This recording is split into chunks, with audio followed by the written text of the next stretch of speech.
Bueno, hermanos, vamos a orar, si les parece. Vamos a orar y presentamos esta clase, esta hora. Yo pienso que vamos a tener más o menos como una hora por delante. Vamos a poner todo en las manos del Señor y que en esta tarde pues aprendamos lo que tengamos que aprender, que estemos abiertos, que estemos atentos. Mi consejo, una vez más, es el de siempre. Tomen nota. No se limiten única y exclusivamente a oír, porque si se limitan única y exclusivamente a oír, creo que no van a poder recordar con el paso del tiempo todo lo que aquí vamos a estar compartiendo. Entonces, mi consejo es que tomen nota, que siempre lo que no entra en la cabeza entra en un papel. Te damos gracias por esta nueva oportunidad, Señor, que nos das de poder estudiar tu palabra. Pedimos que nos ilumines, que nos des sabiduría, que nos guíes en todo momento, para que tus verdades, Señor, toquen nuestras vidas y podamos entenderlas y podamos estar preparados para los tiempos que se avecinan. Gracias por todos y cada uno de los hermanos que han hecho un esfuerzo por conectarse a distintas horas en distintos países para que tú, Señor, nos hables y nos muestres tus grandes y profundas verdades a través de tu hermosa y preciosa palabra. Nos ponemos en tus manos, pedimos tu bendición y que toda esta clase y todo este tiempo sea de provecho y que todos los que la puedan oír y ver sean bendecidos, Señor, y que podamos darte toda la gloria y la honra siempre a ti, porque tu palabra siempre nos habla al corazón. Ponemos todo este tiempo en tus manos, en el nombre de Jesús. Amén y amén. Una vez que ya he dicho que sería bueno que ustedes tomaran nota de todo lo que se va a estar compartiendo en esta noche, quiero aclarar algo que no dije del todo bien la semana pasada. Cuando hablamos acerca del calendario hebreo o del calendario bíblico, yo les dije, y si no, lo digo ahora, que según los judíos, ellos se encuentran en este momento en el año 5785. 5785. Lo que pasa es que ellos han quitado, no como dije la semana pasada, 120, sino 210 años. Repito, 210 años son los que ellos han quitado del calendario. Entonces, si sumamos a 5785 los 210 que le quitaron, nos daría una cifra de 5995. En este momento, según el calendario bíblico, estaríamos en esa fecha, a tan solo 5 años de, del año 6000, que es un año muy importante a la hora de estudiar profecía y acontecimientos finales, porque hemos dicho que basándonos en el libro del Génesis, el Señor pues no solamente creó el día, perdón, la tierra, el universo y todo en 6 días y descansó el séptimo, sino que entendemos que eso es algo mucho más profundo que simplemente decir, bueno, el Señor creó el cielo y la tierra simplemente en 6 días y el séptimo día descansó. Es mucho más que eso. Así que estaríamos, repito, en este momento. Quería aclarar algo también muy, muy importante, y es que en el Apocalipsis capítulo 13, capítulo que estuvimos estudiando la semana pasada, tienen que tener una cosa en cuenta que es muy importante saberla, y es que cuando se escribieron los manuscritos de la palabra de Dios, tanto en el Antiguo como en el Nuevo Testamento, da igual el libro que sea, lógicamente no se utilizaron en ningún momento ni versículos. Entonces, ni capítulos ni versículos se emplearon a la hora de hacer los manuscritos de la palabra de Dios. Repito, ni versículos ni capítulos. Yo sé que nos ayuda mucho el leer la Biblia y tener versículos y capítulos, pero muchas veces los que hicieron esas divisiones como que no hicieron la división correcta. Y vamos a ver un ejemplo. Si vamos a Apocalipsis capítulo 12, el capítulo 12 termina con el versículo 17. Abran su Biblia, por favor. Leemos el versículo 17 que dice, entonces el dragón se llenó de ira contra la mujer. Fue el dragón el que se llena de ira contra la mujer que dijimos que era Israel. y se fue a hacer guerra, el dragón, contra el resto de la descendencia de ella, los que guardan los mandamientos de Dios y tienen el testimonio de Jesucristo. Y la versión Reina Valera pone el punto al final de la palabra Jesucristo. Y en el capítulo 13, verso 1, parece como que se nos cuenta una historia completamente diferente a la anterior. Quiero decirles que en los manuscritos esa división no existe. Por lo tanto, el capítulo 12 no terminaría con la palabra Jesucristo, sino que terminaría de la siguiente manera: y se quedó en pie sobre la arena del mar. Así es como terminaría el capítulo. Y se quedó en pie. ¿Quién? El dragón. En el capítulo 12 vemos el fracaso de Satanás tratando de destruir al niño y tratando de destruir a la mujer. Entonces lo que hace en el capítulo 13, viendo que ha fracasado en dos ocasiones, tanto con la mujer como con el niño, lo que hace es que se detiene, se para sobre la arena del mar y a continuación se nos relata el personaje del anticristo, el personaje del falso profeta, del cual hablaremos también un poco en esta noche, lo cual quiere decir que el que se para sobre la arena del mar y ve subir del mar una bestia no es ni Juan ni ningún otro personaje, sino el mismísimo dragón. Tengan en cuenta esto porque es muy importante. De hecho, hay versiones de la Biblia que incluyen la primera frase del versículo 1 del capítulo 13 del Apocalipsis como parte del capítulo 12 del Apocalipsis. Espero que esto haya quedado lo suficientemente claro, porque si no lo aclaro, si no lo explico, parece que el que se para sobre la arena del mar es Juan. Y en el libro del Apocalipsis, Juan no va de un lugar a otro, sino que el Señor le permite ver en sueños y en visiones todas y cada una de las revelaciones que él va a estar viendo y posteriormente escribiendo y enviándolas a las 7 iglesias de Asia Menor, que ya sabemos cuáles son. Por lo tanto, el que se para sobre la multitud de naciones, que significa la arena del mar, es nada más y nada menos que el dragón. El que tiene un plan B, puesto que él ha fracasado en el capítulo 12 en varias ocasiones, lo va a volver a intentar. Y dicho sea de paso, esta es la última oportunidad que le queda al diablo para alcanzar sus objetivos. Por eso dice la Biblia en el versículo 2 del capítulo 13 que Satanás le da poder, un trono y grande autoridad al anticristo. Repito, Satanás le da poder, su trono y grande autoridad al anticristo. Tres cosas. Le da poder, poder militar, poder económico, poder espiritual. Le da una sede de gobierno, un lugar, un trono desde el que puede gobernar. Y número tres, grande autoridad. Digamos que Satanás delega, Satanás le da todo a este personaje siniestro que lo conocemos con el nombre del anticristo. Aquí se le llama la bestia con 7 cabezas y 10 cuernos, para que a través de él logre alcanzar los objetivos que no consiguió ni en el capítulo 12 ni a lo largo de la historia. Quiero recordarles también lo siguiente: el libro del Apocalipsis, quitando el mensaje a las 7 iglesias que sabemos cuáles son, quitando esa parte que ya se ha cumplido, nosotros somos de la escuela futurista. Me explico. Quiero que tomen nota de las siguientes cosas que les voy a explicar ahora. Hay diferentes escuelas de interpretación del libro del Apocalipsis. Quiero que anoten cada uno de los nombres de estas escuelas de interpretación para que sepan más o menos, en breves detalles, en lo que consiste cada una. Por ejemplo, está la famosa escuela preterista. La escuela preterista. La escuela preterista dice que todo se ha cumplido, que el libro del Apocalipsis no hay nada que no se ha cumplido.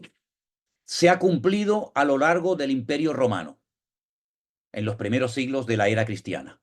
Nosotros, por supuesto, no estamos de acuerdo con esa interpretación de la escuela preterista sobre el libro del Apocalipsis, porque el libro del Apocalipsis, repito, quitando los mensajes a las 7 iglesias y la visión o la visitación del Señor Jesucristo a Juan en la isla de Patmos, el libro del Apocalipsis está por cumplirse. No es pretérito, no forma parte del pasado, sino que es un libro que cuenta cosas que aún no han sucedido. La segunda escuela que también se atrevió a dar otra interpretación sobre el libro Apocalipsis la conocemos como la escuela idealista. Repito, la escuela idealista. Ellos dicen que el libro del Apocalipsis es simplemente una lucha entre el bien y el mal. Nada más que eso. A través de caballos, de colores, de animales, simplemente describe una lucha entre el bien y el mal. Tampoco estamos de acuerdo con la escuela idealista que dice que es simplemente algo simbólico, algo representativo de la lucha entre el bien y el mal.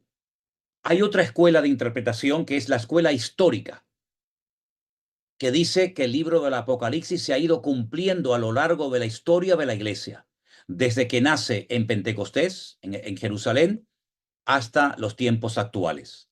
Repito, el libro del Apocalipsis ni se ha cumplido en su totalidad, ni se ha ido cumpliendo poco a poco, progresivamente a lo largo de la historia. Hay otra escuela, que es la escuela alegórica. Tampoco estamos de acuerdo con ella, porque dicen que todo lo que se relata en el Apocalipsis no es literal. No hay un anticristo, no hay un falso profeta, sino que todo es alegórico.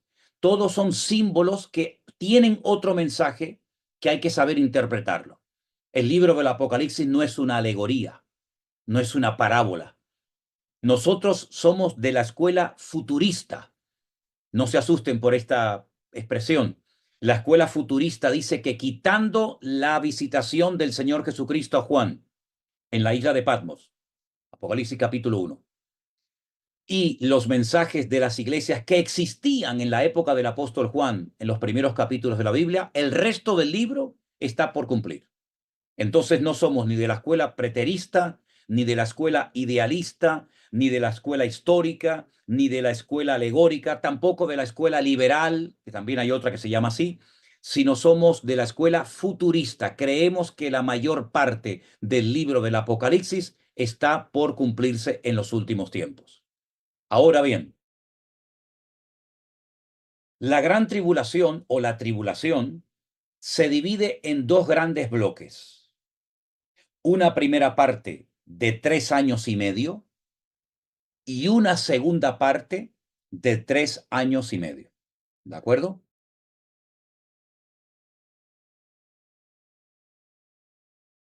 A esos 3 años y medio también se les conoce como 42 meses. Hay otros autores, y también a veces Juan, en vez de hablar de 3 años y medio, emplea la expresión 42 meses. En otras ocasiones encontramos la expresión 1260 días. Así que tenemos, por una parte, 3 años y medio, 42 meses, 1260 días, y hay una cuarta expresión que también la vamos a ver en la Biblia, y es tiempo, tiempos y la mitad de un tiempo. Repito, tiempo, que sería un año, tiempos, 2 años, y la mitad de un tiempo, lógicamente, medio año. Son las 4 expresiones para hablar de estos bloques de tiempo. La gran tribulación dura en total 7. 7. Y va en aumento, empezando con los sellos, tomen nota, a continuación las trompetas, y a continuación y finalmente las copas de la ira. 7, 7 y 7. 7 sellos, 7 trompetas, 7 copas. Imagínense un rollo, un pergamino, así enrollado como el que yo les voy a mostrar así ahora, un rollo, ¿vale? No eran libros, no existían libros en la época del Apocalipsis. Hasta que se inventó la imprenta por Gutenberg, no existían libros, eran rollos que se sellaban, se lacaban para que nadie pudiera leer su contenido.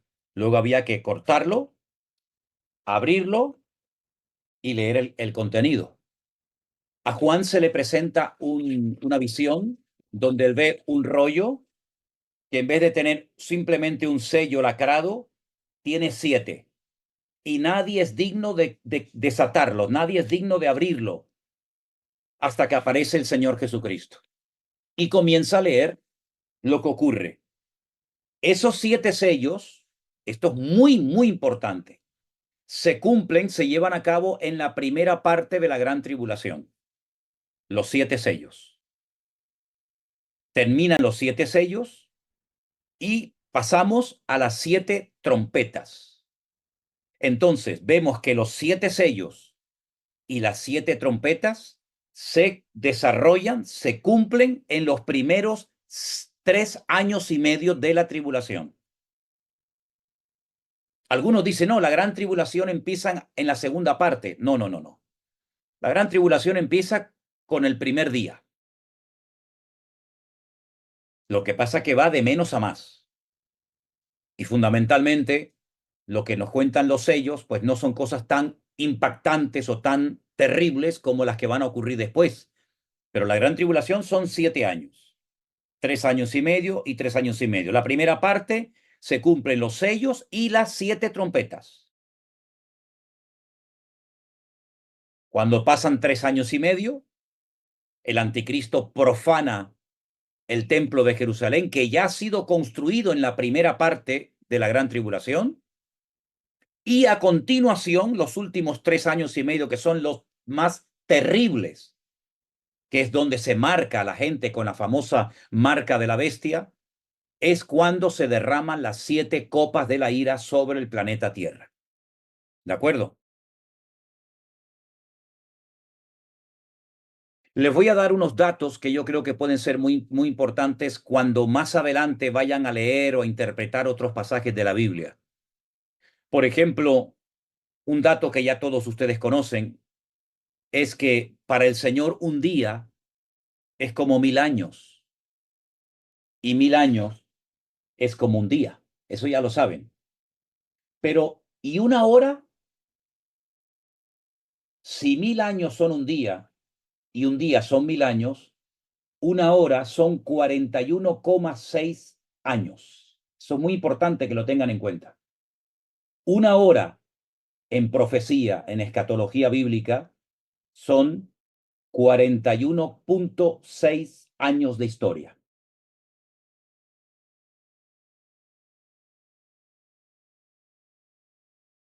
Simplemente un dato para que lo tengan en cuenta para futuros estudios. Ahora bien, aclarado lo de Apocalipsis 13 y los de los 210 años que los judíos le quitaron al calendario bíblico, lo que está bien claro es que el libro de Apocalipsis no se escribió para asustar a nadie, sino más bien es un manual práctico tremendamente útil para poder vivir en los últimos tiempos. Ahora bien, Martín Lutero, el famoso Martín Lutero, del cual se ha hablado tanto, llegó a dudar de que el Espíritu Santo inspiró a Juan para escribir el libro del Apocalipsis. Fijaros la barbaridad que llegó a decir. Y esto está escrito. Por eso algunos dicen, bueno, si Martín Lutero, que era un hombre muy importante o fue muy importante en la historia de la iglesia, llegó a dudar de la credibilidad, de la inspiración divina del Espíritu Santo, eso quiere decir de que no tenemos que prestar mucha atención al libro del Apocalipsis. Y yo creo que es todo lo contrario. Si tenemos que prestar atención, leer y estudiar un libro hoy en día, es sin lugar a dudas el libro del Apocalipsis. Cuando la gente se acerca al libro de Juan, no pone ninguna objeción. Cuando van a leer los salmos, no dicen ningún comentario despectivo. Pero ¿cuántos miles de cristianos dicen, es que el libro del Apocalipsis es muy complicado, no entiendo nada? Qué curioso, ¿verdad? Que siempre los cristianos chocan, o muchos cristianos chocan frontalmente con el libro del Apocalipsis, como que el diablo no quiere que lo leamos, cuando incluso es el único libro de la Biblia que dice que el que lo lee será bienaventurado. Bienaventurado el que oye y lee las profecías que se encuentran escritas en él. Qué curioso, ¿eh? No es que uno no sea bendecido, por ejemplo, al leer el Evangelio de Juan. o los Salmos, o el Evangelio de Mateo, o cualquier otro libro. Pero curiosamente hay una bienaventuranza para todas aquellas personas que se atreven a leerlo, a oír sus profecías, a interiorizar sus verdades y a estudiarlo en profundidad. Hay una bienaventuranza que es muy bueno que ustedes la tengan en cuenta. Ahora bien, hay naciones que en los últimos tiempos van a jugar un papel fundamental en los acontecimientos finales. Vayamos un momentito otra vez a Apocalipsis capítulo 13, por favor. Apocalipsis capítulo 13, la primera bestia que aparece, que es la que sube del mar, de entre las naciones, entre los pueblos, es el anticristo. Este anticristo viene, digamos, con la siguiente decoración: 7 cabezas y 10 cuernos. Recuerdo que la semana pasada les dije que las cabezas en profecía son imperios y los cuernos son cabezas. Ha habido una serie de imperios a lo largo de la historia que jugaron un papel muy importante en la historia y en el desarrollo del pueblo de Israel. Imperios como Egipto, imperios como Babilonia, Grecia, Roma, etc. Y se han ido juntando hasta completar 7. Pero estos 10 cuernos son 10 naciones que de una manera especial van a apoyar al anticristo para alcanzar sus objetivos. Pueden ser naciones de Europa, pero también pueden ser algunas naciones del Medio Oriente. Porque cuando ustedes estudian la imagen que el rey Nabucodonosor vio, aquella imagen que tenía la cabeza de oro, el pecho y los brazos de plata, el vientre y los muslos de bronce y las 2 piernas de hierro, también algo de barro mezclado, es interesante que esas 2 piernas representan los 2 continentes, ¿verdad?, que abarcaba el Imperio Romano. Y de ese antiguo territorio que dominó el Imperio Romano se levantarán fundamentalmente 10 naciones, 10 países que van a apoyar militarmente, económicamente, etcétera, etcétera, al anticristo. Dijimos que este anticristo, este personaje siniestro, se parecerá a un leopardo, a un oso y a un león. 3 animales que se mencionan en Daniel capítulo 7 y que representan a Grecia, a los medos persas y a Babilonia. Lean Daniel 7 y van a ver lo que les estoy diciendo. Pero hay 3 elementos fundamentales aquí que se mencionan, y es que Satanás le da al anticristo poder, le da un trono, una sede de gobierno, y le da grande autoridad.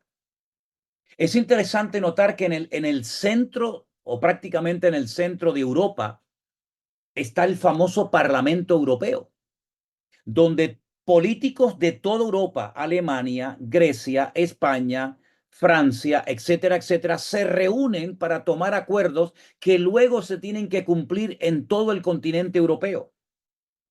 Y muchas de las leyes que se aprueban en Bélgica, en Bruselas, luego tienen que ser aplicadas en los diferentes países, ¿verdad? Y ningún país puede ir en contra de las leyes europeas. Incluso hay un tribunal europeo.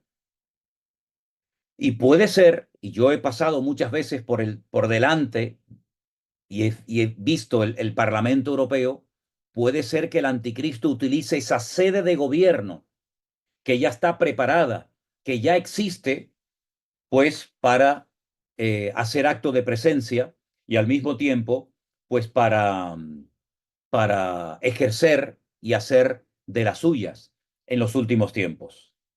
Ahora, es interesante notar que en el versículo 7, repito, versículo 7 del capítulo 13 del Apocalipsis, se nos dice que se le permitió hacer guerra contra los santos y vencerlos. Si ustedes leen, por ejemplo, Primera de Corintios capítulo 1, la Biblia dice que cuando Pablo se dirige a la iglesia, se dirige a los santos que están en Corinto. Y sabemos que nosotros hemos sido justificados y santificados por Cristo, lo cual quiere decir que o somos o no somos los santos que menciona la Biblia. Lo que no puede ser es que tengamos como dos varas de medir. Cuando nos conviene somos los santos y los escogidos, y cuando no nos gusta lo que leemos no somos ni santos ni escogidos. Una de dos, o somos para todo o no somos para nada. El versículo 7, repito, dice que se le permitió a este personaje hacer guerra contra los santos. Y tremendo, dice aquí, vencerlos. También se le dio autoridad sobre toda tribu, pueblo, lengua y nación. El otro día escribía una persona, un correo que me lo hacía llegar Priscila, y decía que es totalmente imposible que hoy por hoy, se levante en el mundo un personaje con tanta autoridad y con tanta influencia a nivel mundial, que eso es prácticamente imposible. Pues sí es posible, porque el Señor lo va a permitir. El Señor va a permitir que este personaje siniestro ejerza una influencia tremenda. De hecho, esta tarde me acaban de mandar nuestro hermano Daniel de Estados Unidos, después en todo caso se lo mando a todos, una reunión donde aparece Putin, presidente de Rusia, con Maduro, el presidente de Venezuela, proponiéndole crear un nuevo orden mundial, un nuevo sistema mundial de gobierno. Habrá una nueva economía, una nueva moneda, un nuevo régimen fiscal, etcétera, etcétera. Por lo tanto, lo que humanamente hablando nos puede resultar imposible, más de uno se va a quedar con la boca abierta de ver cómo es posible que se cumpla lo que la palabra de Dios dice. Lo que pasa es que hay algunos que no tienen la capacidad de ver más allá de lo que ven sus ojos naturales. Y cosas que nos pueden resultar humanamente imposibles que sucedan, no hay ningún problema en que se puedan cumplir, porque cuando la palabra de Dios lo profetiza, no importa lo que nos digan las circunstancias externas, se puede cumplir perfectamente. Ahora bien, ¿qué naciones podrían apoyar al anticristo?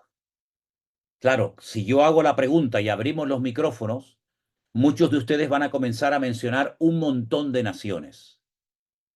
Pero como nos tenemos que basar en datos bíblicos, no en suposiciones o en opiniones personales, tenemos que partir de la base de que en el libro del Génesis, la Biblia habla de que Dios formó el mundo con 70 naciones.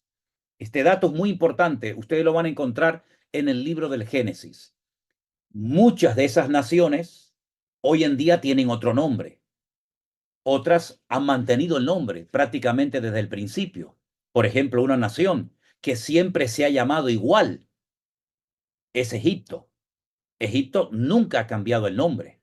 Y así hay otras cuantas. Ahora bien, quiero presentarles una interpretación que se hace del Salmo 20, versículo 7.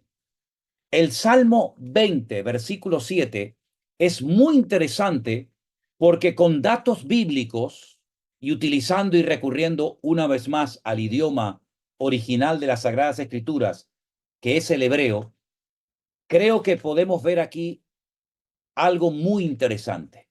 Leamos primeramente el texto de Salmo capítulo 20, versículo 7, y que dice así: estos es un adjetivo demostrativo, confían en carros y aquellos en caballos, mas nosotros en el nombre del Señor nuestro Dios tendremos memoria. Aquí hay tres grupos o tres personas diferentes.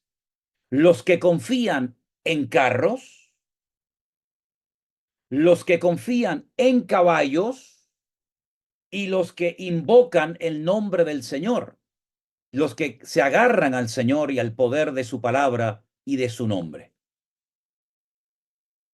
Partiendo de la base de que el libro del Génesis nos habla de 70 naciones que recibieron su tierra que fueron, digamos, puestas por el Señor en puntos geográficos importantísimos. Vamos a intentar ponerles ahí en la pantalla, Vanessa, la primera palabra hebrea que te mandé, por favor. Y la primera palabra que ustedes van a ver en sus pantallas es esta. No, esa es la segunda. La primera palabra que te mandé. La primera palabra que te mandé es la palabra L. Ahí dice L, es decir, ahí dice estos. Esa es la palabra estos. Ese es el pronombre demostrativo que hemos leído en el Salmo capítulo 20. Ahora, si os dais cuenta, hay tres letras. Desde la derecha, siempre el hebreo es al revés, de derecha a izquierda. La primera letra es una letra llamada Aleph. La segunda letra, la del medio, que parece un 7, es la letra Lamed. Y la tercera letra es la letra Hei. Esas tres forman la palabra L. Si nosotros quitamos la primera letra, que nos serviría para formar el nombre Esaú o Esav, nos quedarían la del medio y la última. Y como en el hebreo las letras tienen un valor numérico, esas dos letras, la del medio y la última, la que está abierta, nos da el valor de 35. Si vamos a la siguiente palabra, Vanessa, por favor, a la siguiente palabra, que es VL, que sería aquellos o estos otros, nos vamos a encontrar la primera, el palito que veis es la conjunción y aquellos o estos otros, y vuelve a aparecer la misma palabra. También volvería a sumar 35.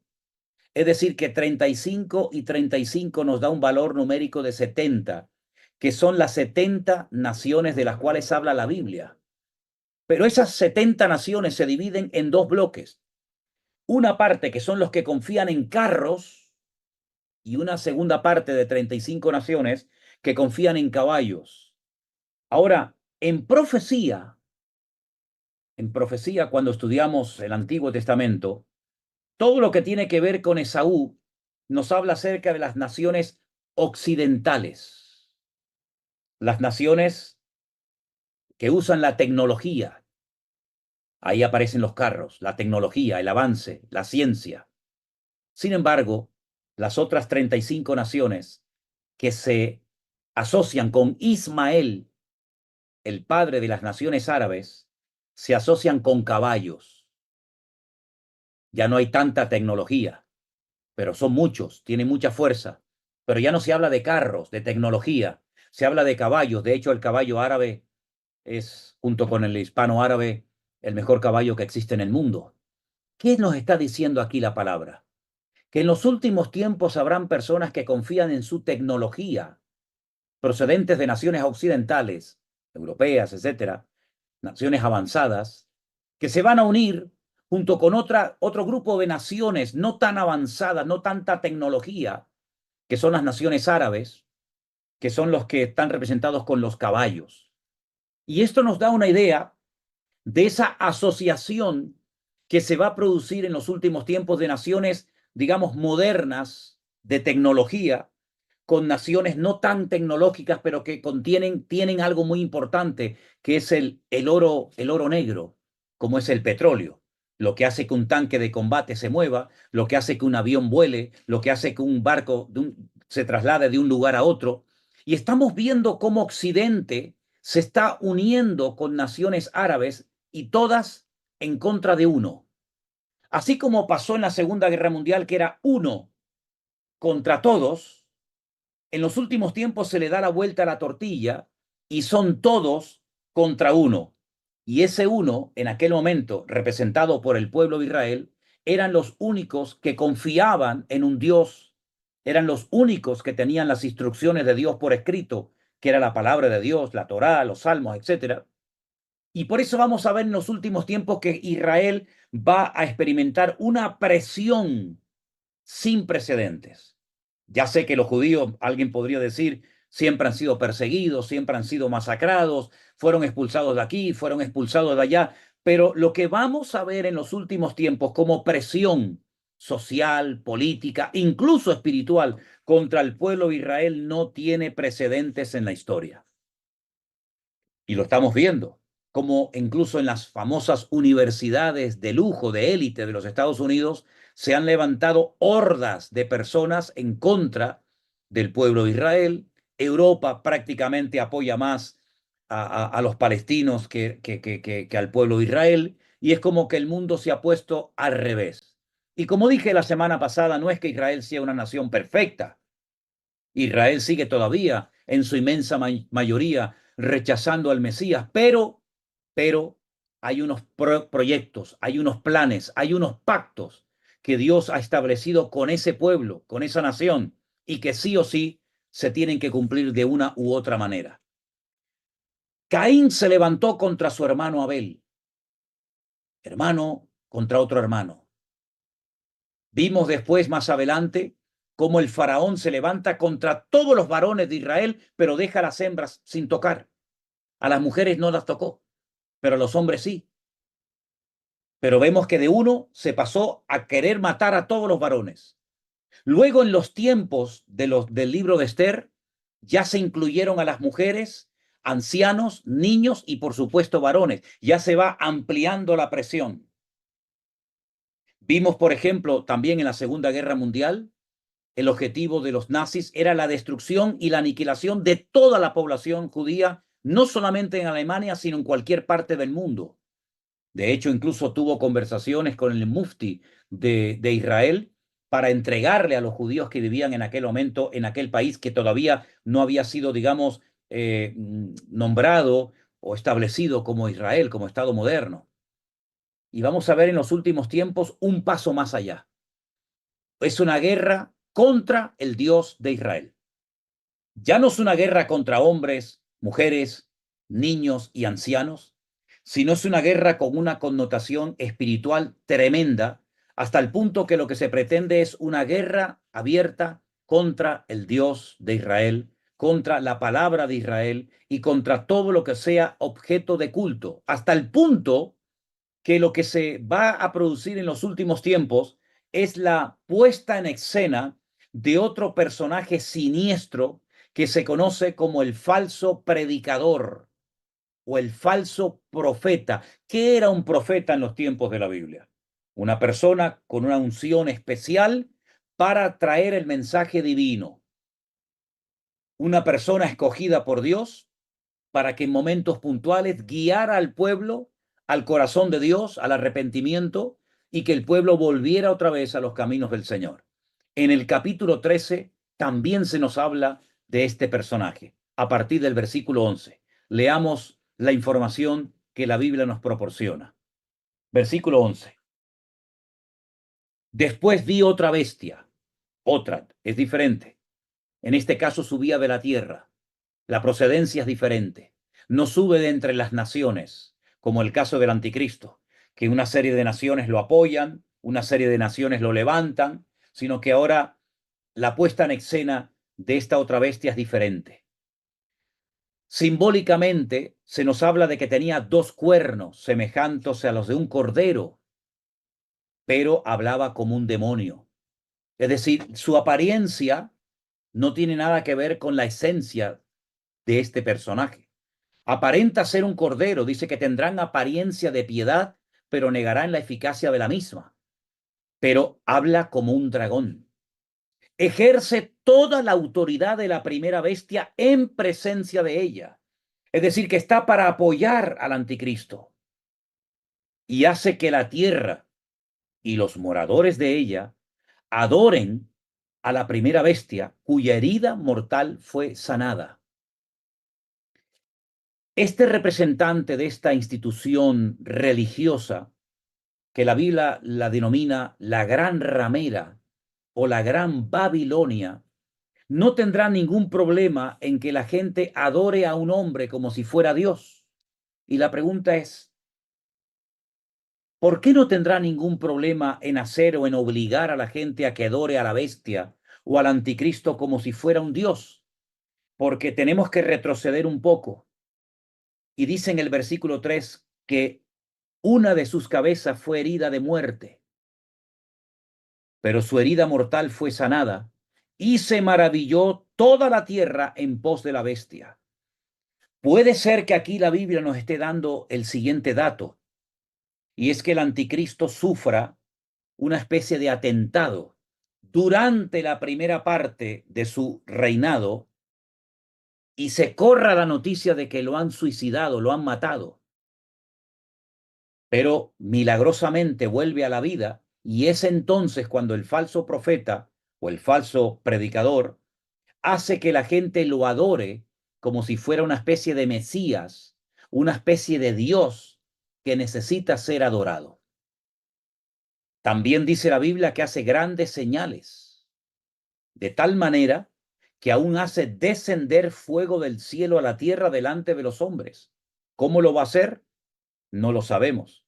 Pero que Satanás tiene la capacidad en un momento determinado de utilizar señales para seducir y para engañar a las naciones, no te quepa la menor duda.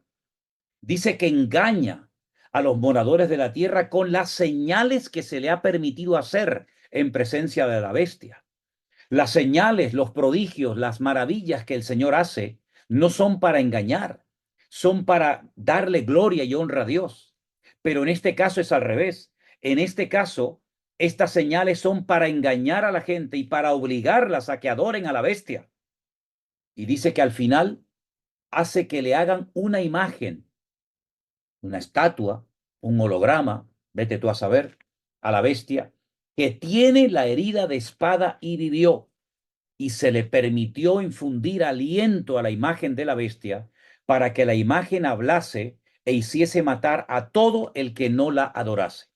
Ahora, tenemos que aclarar aquí que Juan está hablando con un lenguaje tremendamente limitado.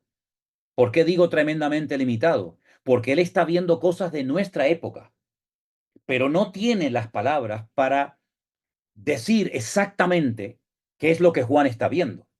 Yo estoy seguro que Juan vio aviones de combate bombardeando la tierra. Yo estoy seguro que Juan vio tanques de guerra saltando, botando en fin, los cohetes por el cañón. Estoy seguro que Juan vio muchas cosas que para nosotros hoy en día son, entre comillas, normales, pero él no tenía el lenguaje para poder expresarse con claridad. Por lo tanto, tiene que recurrir a veces a animales, tiene que recurrir a ciertas y determinadas cosas para explicar cosas que para nosotros serían totalmente normales. Pero fíjate, hace una cosa tremenda. Hace que a todos, pequeños, grandes, ricos, pobres, libres, esclavos, se les pusiese una marca en la mano derecha o en la frente y que ninguno pueda comprar ni vender, sino el que tuviese la marca o el nombre de la bestia o el número de su nombre. Aquí hay sabiduría, dice Juan. El que tiene entendimiento cuenta el número de la bestia, pues es número de hombre y su número es 666. En otras palabras, es un control de la población mundial sin precedentes. Marca a todo el mundo, primeramente para saber con cuánta gente puede contar. En segundo lugar, para controlarlos. Y también lo que hace es que controla la economía, porque si habla de comprar, si habla de vender y que nadie pueda hacer ningún tipo de operación si no tiene esta marca, lo que está tratando de decirnos la Biblia aquí de una forma indirecta es que el anticristo lo que quiere hacer es controlar a todo el mundo, lo que compra, lo que venden, dónde viven, dónde no viven, dónde están, dónde no están, cuándo entran, cuándo salen, etcétera, etcétera. Es decir, lo que era impensable que ocurriera en los tiempos bíblicos, hoy en día es totalmente posible. Controlar a la gente, vigilar a las personas, controlar sus tarjetas de crédito, cuánto has gastado, cuánto no has gastado, etcétera, etcétera. Por lo tanto, lo que nosotros leemos en la Biblia, que para Juan podía ser algo totalmente impensable, imposible, para nosotros es totalmente posible que lo que hemos leído se haga realidad en nuestros tiempos. Ahora bien, estamos yendo en una dirección en la que ya no hay retorno. ya no hay marcha atrás. Cuando el otro día esta persona nos escribía un correo, él decía que dejemos de asustar a la gente, que aunque estamos pasando un momento difícil, todo se va a solucionar y va a venir paz a la tierra y todo va a ir mejor. Yo honestamente no sé qué Biblia lee esta persona. La verdad es que no sé qué libro está leyendo. La Biblia, que yo sepa, no, porque el mismísimo Señor Jesucristo dice que la maldad llegaría a un nivel tan brutal que si aquellos días no fuesen acortados, nadie se salvaría. Y la maldad va a ser un efecto tan negativo, tan aplastante en la sociedad, que dice que por haberse multiplicado la maldad, el amor de muchos se enfriará. Por lo tanto, esa utopía de que vamos a un mundo mejor, de que ahora en vez de usar coches de diésel o de gasolina, vamos a utilizar coches eléctricos y en vez de tirar tanta comida, vamos a reciclar y todo esto va a hacer que el mundo vaya a mejor. Esto es justamente lo que el diablo quiere que la gente crea. Que las propuestas que él viene a traer, que van a funcionar durante un tiempo, le hagan creer a la gente que lo que habían predicado los predicadores, lo que habían predicado y enseñado los cristianos a lo largo de la historia, de que el mundo se iba a terminar despedazando, no era verdad. Y es que el diablo siempre tiene como un mensaje contrario al de la escritura. ¿Qué dijo Dios? Que el día que comas mueras, tú no vas a morir. Es decir, siempre llevándole la contraria a Dios. ¿Qué dice la Biblia? ¿Que el mundo irá de mal en peor? No, eso es mentira. El mundo va a ir a mejor. Y después va a haber más amor y más cariño y más paz y más estabilidad y más justicia social. Es rotundamente falso. Claro, yo quisiera poder decir otra cosa. Me gustaría decir, oye, pues dentro de un par de años esto va a ser el paraíso terrenal y va a ser una maravilla vivir en el mundo. Pero es que lo que estamos viendo incluso es que ya no hay un país que se salve.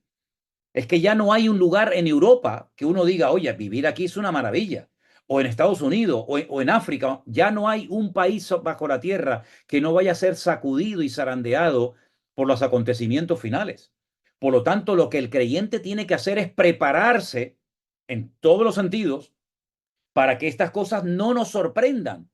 Como dijo Pedro en una de sus epístolas, ¿no? No sorprendáis del fuego de prueba que os ha sobrevenido como si alguna cosa extraña os aconteciese, sino quiero que tengan en cuenta que los mismos padecimientos, los mismos sufrimientos, las mismas persecuciones, etcétera, etcétera, las están padeciendo vuestros hermanos en todas partes del mundo. Claro, en aquellos días no había acceso a las redes sociales, la gente no viajaba tanto como hoy en día, pero hoy en día podemos ver lo que está pasando en otro país prácticamente en tiempo real, lo cual quiere decir que la información que contamos nosotros hoy en día nos permite darnos cuenta de que el mundo está en una agonía terrible y de que esto no se va a solucionar fácilmente. Ese será el eslogan con el que el anticristo aparezca en su campaña política. Os vengo a ofrecer lo que el mundo no tiene: paz y seguridad. ¿Y quién no quiere paz? ¿Quién no quiere seguridad? Todo el mundo quiere eso. Si tú piensas que la paz y la seguridad viene cuando consigas al hombre de tu vida o a la mujer de tu vida, o hayas podido comprar esa casita que tanta ilusión te hacía, o que ya tengas tus ahorros ahí en Suiza que nadie sabe, o debajo del colchón, pues te equivocas. Porque llegará un momento que todas las seguridades que ofrece el mundo se van a desvanecer. Porque el Señor lo que quiere es que por fin entendamos todos, creyentes e inconversos, que la única seguridad se llama Cristo y que fuera de Cristo todo es mentira y que fuera de Cristo no hay paz ni seguridad ni hay nada. Hay una cierta tranquilidad por saber que más o menos tengo mis cositas controladas, pero la verdadera paz, la verdadera seguridad no viene por lo que tienes.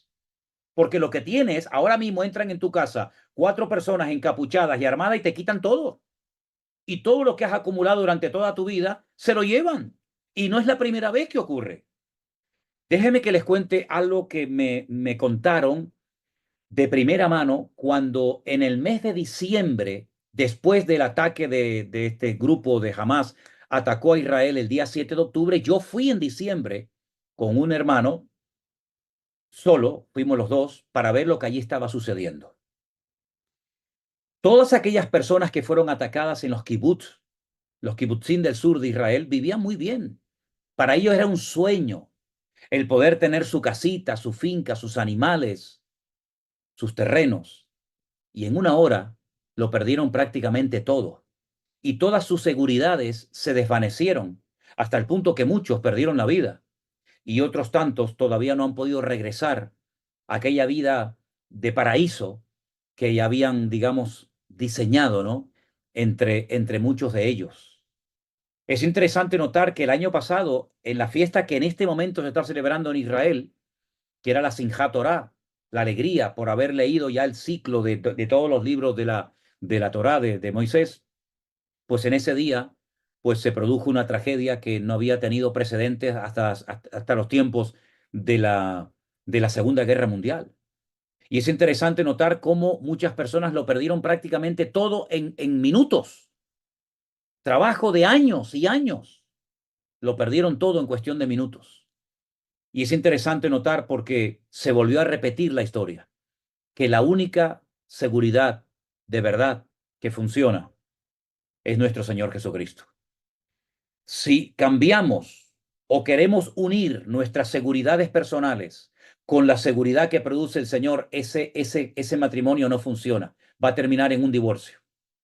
El único que puede cuidar de nuestra vida y protegernos del diluvio de fuego que viene sobre todas las naciones de la tierra se llama Cristo. Si lo tienes a Él, el Señor te va a guardar y proteger.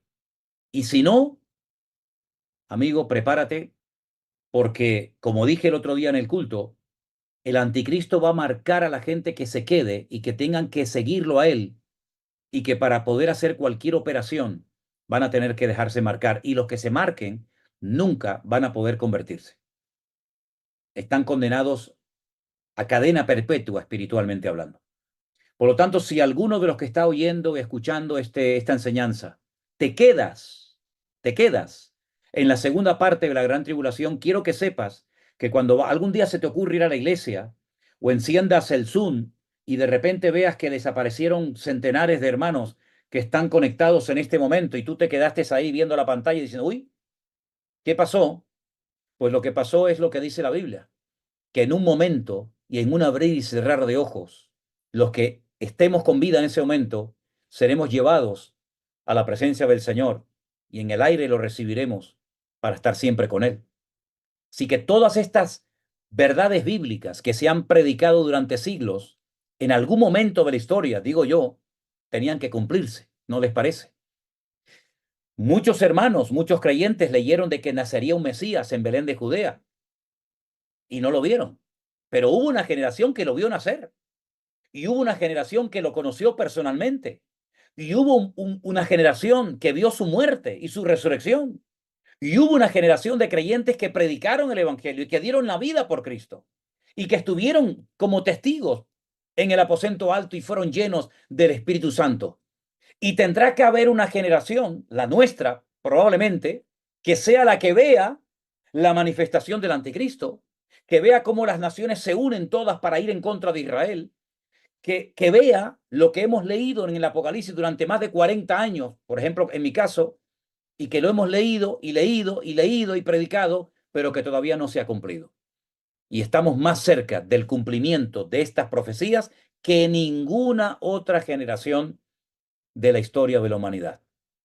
Así es que, mis queridos hermanos, a prepararnos, a no perder el tiempo en vanidades y en cosas que no vienen de parte del corazón de Dios, aprovechar los tiempos y sobre todo, hermanos, y esto es muy serio y muy importante, háblele a la gente de estas cosas. Porque no sé lo que tienen estas enseñanzas, que cuando usted le dice a la gente que Cristo viene, que el mundo va a entrar en una guerra mundial sin precedentes, que millones de personas perderán la vida, que Rusia se atreverá junto con otras naciones a atacar a Israel. Estas cosas a más de uno le sorprenden y le impactan. Tal vez otras historias de la Biblia no le llamen tanto la atención, pero atrévase a hablarle a sus amigos, a sus compañeros de trabajo, a sus familiares, a sus vecinos, para que la gente sepa lo que se avecina y podamos rescatar a algunos y poderlos llevar a los pies de Cristo antes de que todo esto acontezca. Hermanos queridos, espero que en esta tarde también una vez más hayan podido aprender y repasar algunas verdades bíblicas Yo no sé cómo ha salido todo esto porque hay momentos en los que mi imagen queda como congelada, aunque donde estoy hace un calor tremendo, no estoy de congelado nada, pero creo que el sonido ha llegado, entonces vamos a ver si después nuestro hermano Armando de alguna manera puede arreglar esto para que cuando subamos esta enseñanza a nuestro canal de YouTube, pues la gente pueda también disfrutar de esta enseñanza. Las preguntas que me hicieron llegar algunos durante la semana, la mayoría, les soy sincero, la mayoría no tenían absolutamente nada que ver con las enseñanzas que dimos la semana pasada. Nada que ver. Otras personas preguntaban por palabras qué significan y yo le digo, para eso, gracias al Señor, se inventaron los diccionarios y en Google usted puede buscar qué significa esta palabra y prácticamente preguntas referente a la lección de la semana pasada, a mí no me hicieron llegar ninguna. Eran cosas que no tenían, ya digo, nada que ver con lo que enseñé la semana pasada. Ahora, si Dios lo permite, si Dios lo permite, el domingo yo voy a dar en el culto una enseñanza que tiene que ver con la vida de Jacob y de Saúl, porque hay dos detalles, hay unos detalles muy significativos que tienen que ver curiosamente con los últimos tiempos en el nacimiento de Jacob y de Saúl. Quiero que sepan que la Biblia es mucho más que un libro de relatos históricos. La Biblia muchas veces tiene muchas interpretaciones de un mismo pasaje bíblico. Y a veces nos quedamos como en la superficie, ¿no? Dice, bueno, Isaac y Rebeca tuvieron unos niños, hermanos gemelos, uno se llamó Esaú, el otro se llamó Jacob. Claro, hay que saber por qué a uno se le llamó de una manera y a otro se le llamó de otra.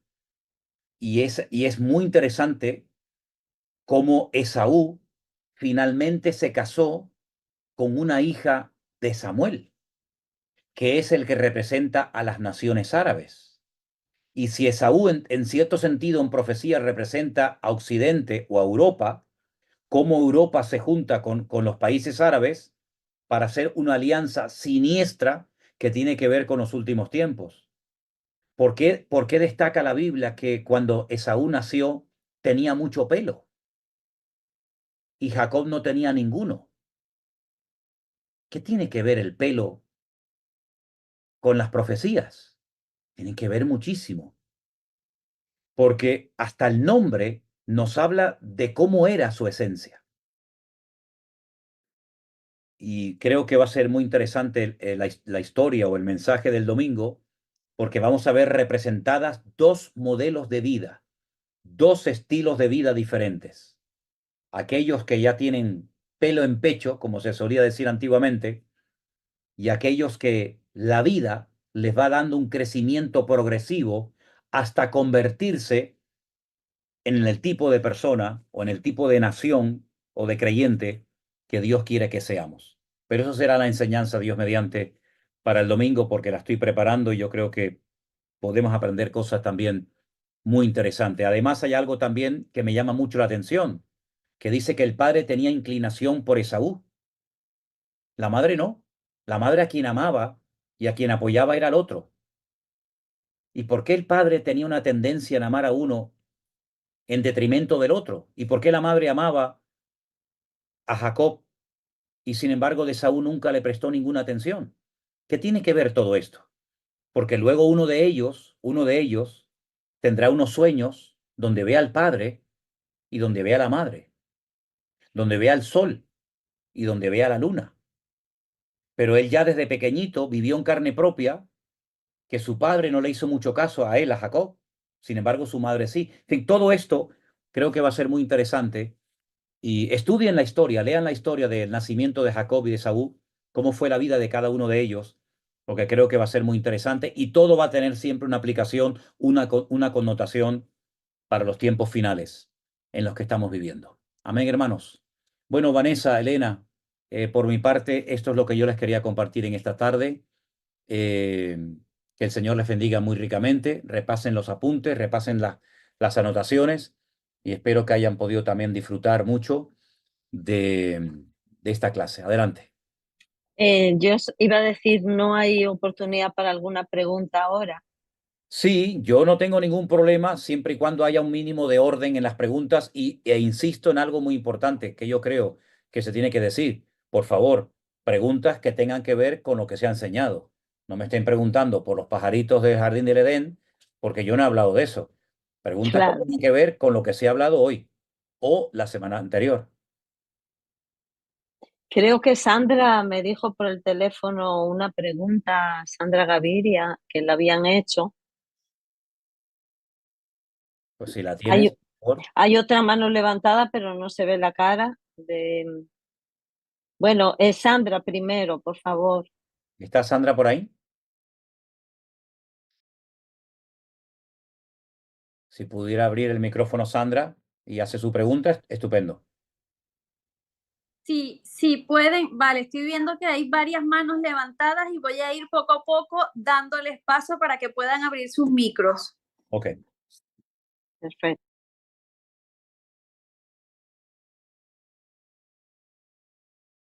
Ok, entonces la primera pregunta, ¿cuál sería, por favor?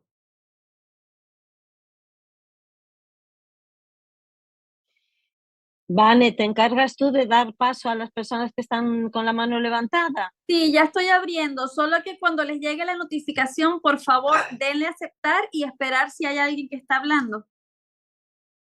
Ok.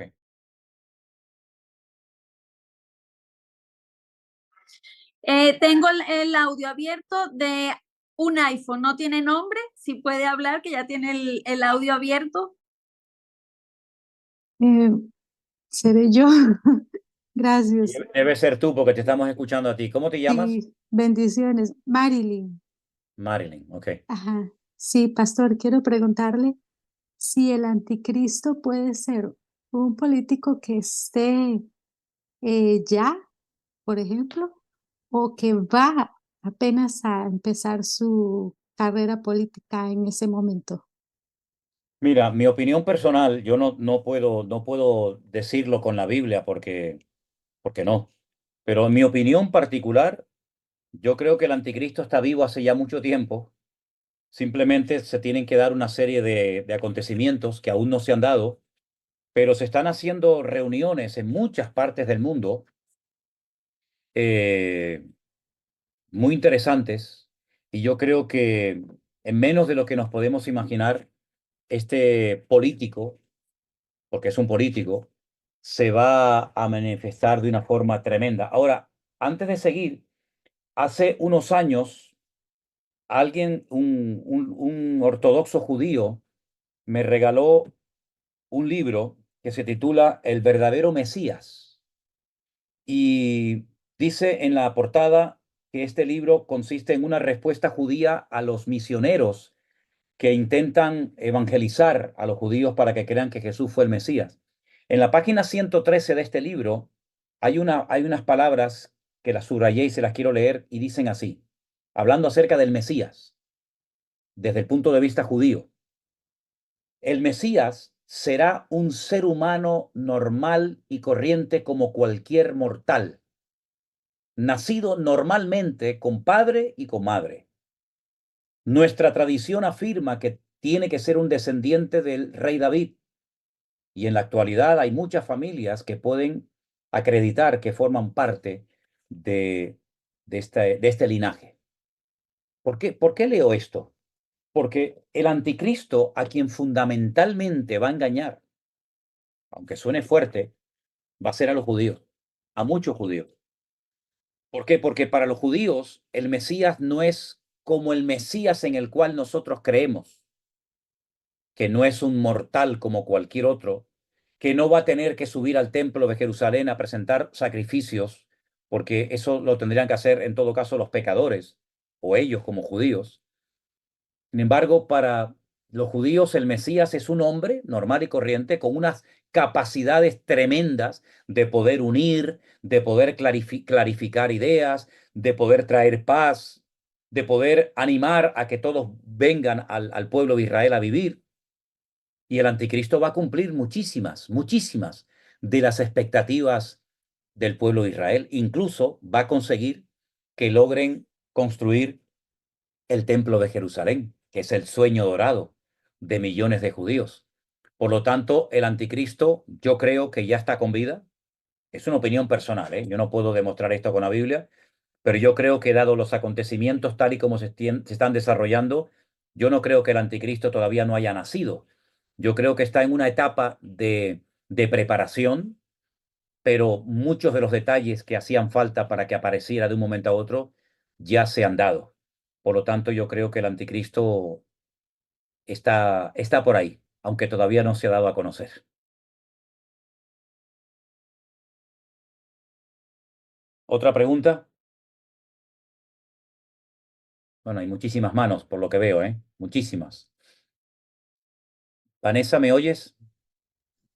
Sí. El hermano Luis, le estoy solicitando para que abra su audio. Gracias, hermana. Es un gusto, pastor. La vez pasada yo tomé nota que el pueblo judío estuvo 420 años. Me quedó una duda porque la Biblia en una parte dice 430 años estuvo el pueblo en cautiverio en Egipto. Pastor, ¿tiene algo que ver con los 10 años? Pues yo tenía 5.795 años, hoy lo corregí, no sé si habría anotado yo mal el número. Sí, Y el número exacto del año en el que estaríamos, según el calendario bíblico, sería el 5995. ¿Qué es lo que ocurre? Que hay judíos que no cuentan el tiempo que José ya había estado en Egipto. Otros empiezan a contar desde que Jacob con sus hijos y sus esposas bajaron a Egipto, y por eso está la diferencia de años. Desen cuenta que se calcula que aproximadamente, más o menos, José estuvo en Egipto sin tener contacto con su padre, más o menos el mismo número de años que Jacob estuvo en la casa de Labán sin tener contacto con su padre. Es decir, así como Jacob prosperó y fue bendecido en tierra extranjera, en la casa de Labán, sin acordarse de sus padres, su hijo José, en tierra extranjera, tremendamente prosperado, tampoco se acuerda de su padre en esos años de prosperidad, sino que son sus hermanos los que tienen que descender a Egipto. Entonces hay un refrán en hebreo que dice, midá keneget midá, medida por medida. Así como tú hiciste esperar a tu padre, tu hijo te hará también esperar a ti. Y esa es la diferencia a veces de años, de arriba o abajo. muchas gracias, pastor. Ahora me cierra. Gracias. Bendiciones, hermano. La Gracias, siguiente pastor. es Igualmente, pastor. la hermana Vinia. Vinia. Gracias, ¿me escuchan? Sí, sí, te escuchamos, Vinia. Ay, gracias, pastor, ¿cómo está? Mi pregunta es, o mi confusión es, con los años, si un día es igual a 1.000 años, entonces cuando Dios comenzó a crear el mundo, de que ya entonces pasaron, que le tomó 6 años, ya hay 6.000 años. Bueno, vamos a ver. El tema es que nosotros, esos 6 días de la creación, en nuestra mente, muchos cristianos lo traducen como días de 24 horas. Y no es realmente así. ¿Por qué no es realmente así? Porque para que haya un día tiene que haber día y noche. Y si te das cuenta, en Génesis capítulo 1, lo primero que el Señor crea es la luz. Y hasta el cuarto día no crea el sol.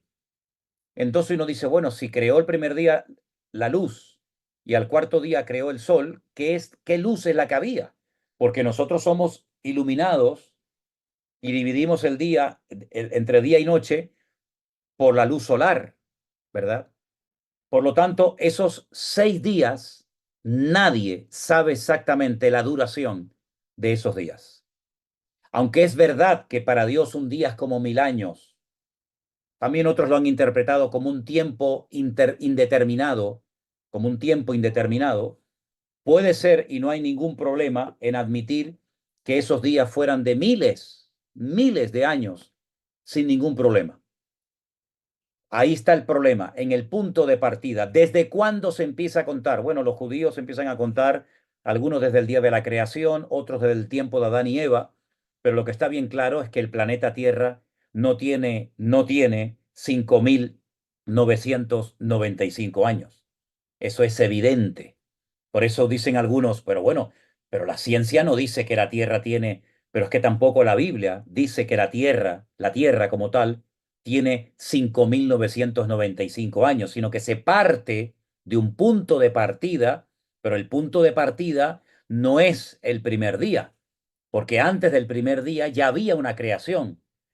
Les recuerdo a todos que la semana pasada yo dije que el Génesis 1 y 2 es el relato de un principio,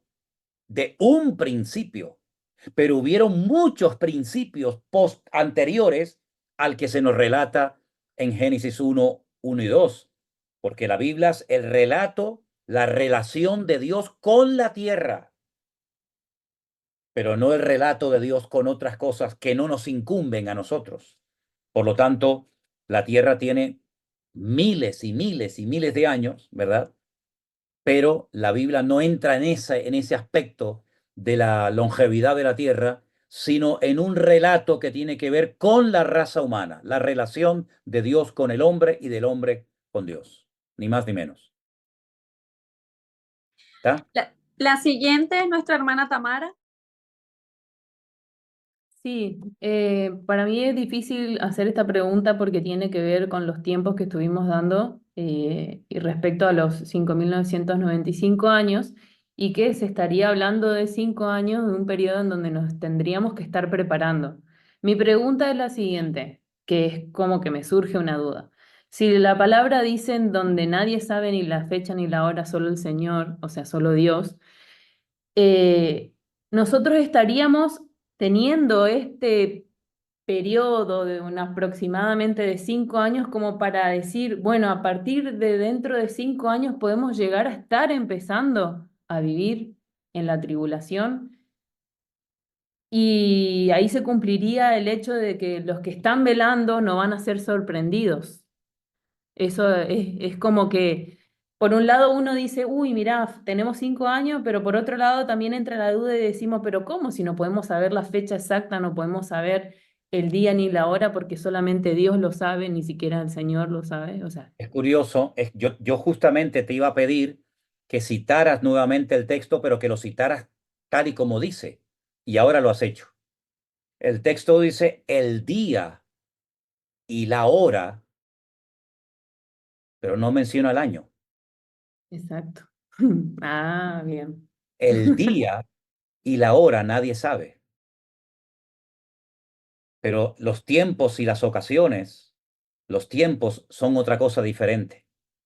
Es curioso porque hay un pasaje bíblico en el libro de Daniel donde dice la palabra del Señor que Daniel miraba en los libros. Hace referencia a las profecías de Jeremías cuando dijo que el pueblo, las tribus del sur, ¿verdad? La tribu de Judá y Benjamín, serían llevadas a Babilonia por 70 años y a los 70 años volverían otra vez los que quisieran en tiempos angustiosos, a reconstruir las murallas, el templo, la ciudad de Jerusalén, etcétera, etcétera. Es decir, Jeremías sabía, claro, y Daniel sabía, aunque no fueron contemporáneos, que después de 70 años iba a haber un cambio, iba a haber algo diferente.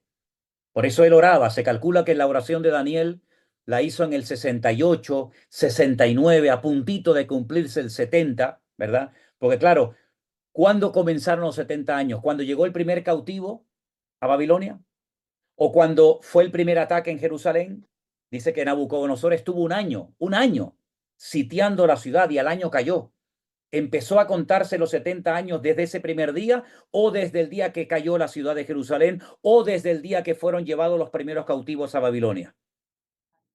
Por lo tanto, hay ahí unos matices, ¿verdad? De año arriba, año abajo. Con la segunda venida del Señor Jesucristo no nos estamos ni siquiera atreviendo a decir de fechas, ni muchísimo menos. Lo que sí nos muestra la Escritura es que los tiempos se están acortando.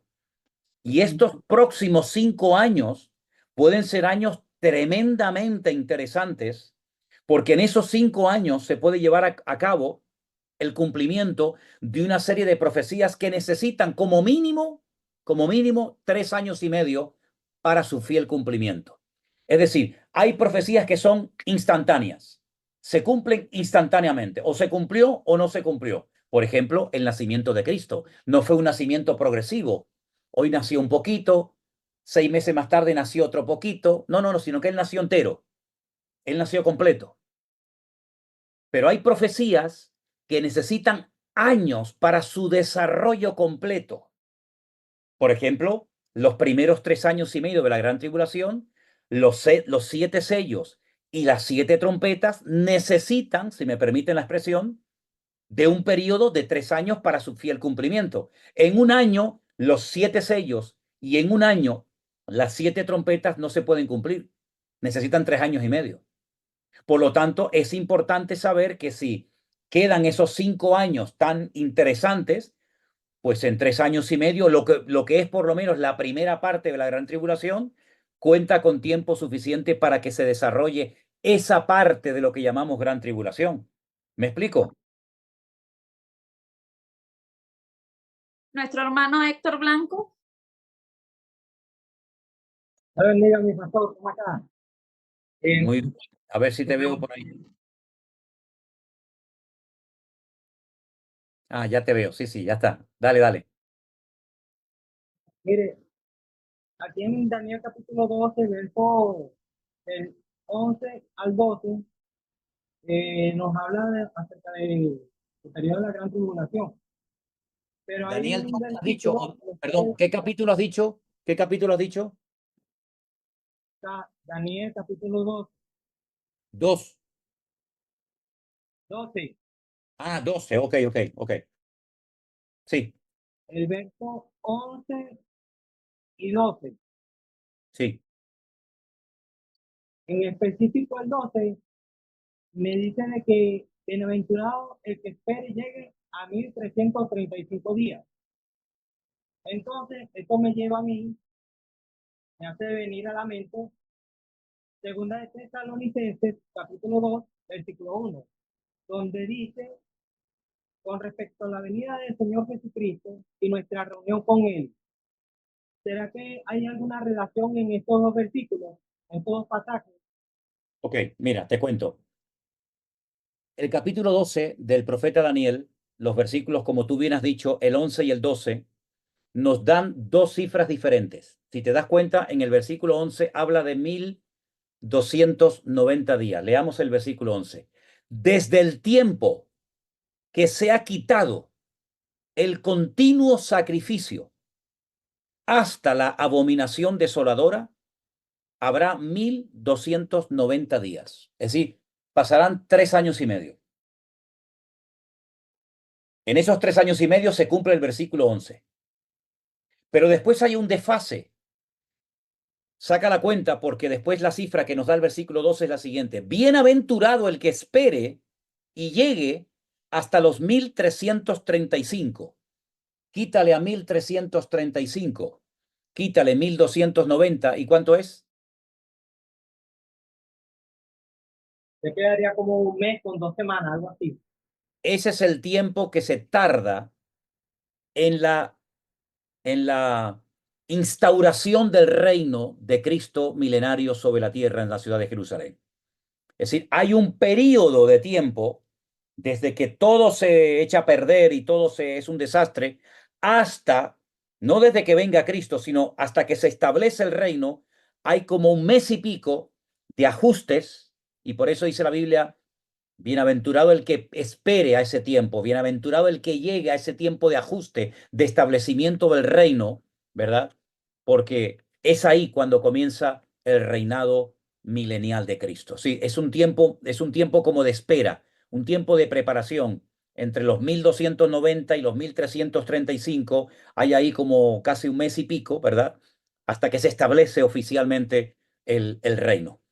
Tiene que ver con la instauración del reino y, por supuesto, con la finalización de la segunda parte de la gran tribulación, porque el Mesías viene en la segunda parte de la gran tribulación, no en la primera parte, ¿vale? Visiblemente me refiero, visiblemente.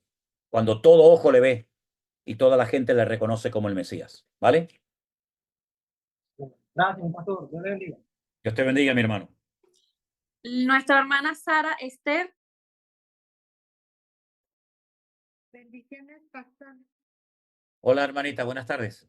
¿Me escuchan? Sí. Ah, sí. Pastor, saludos desde México, ¿eh?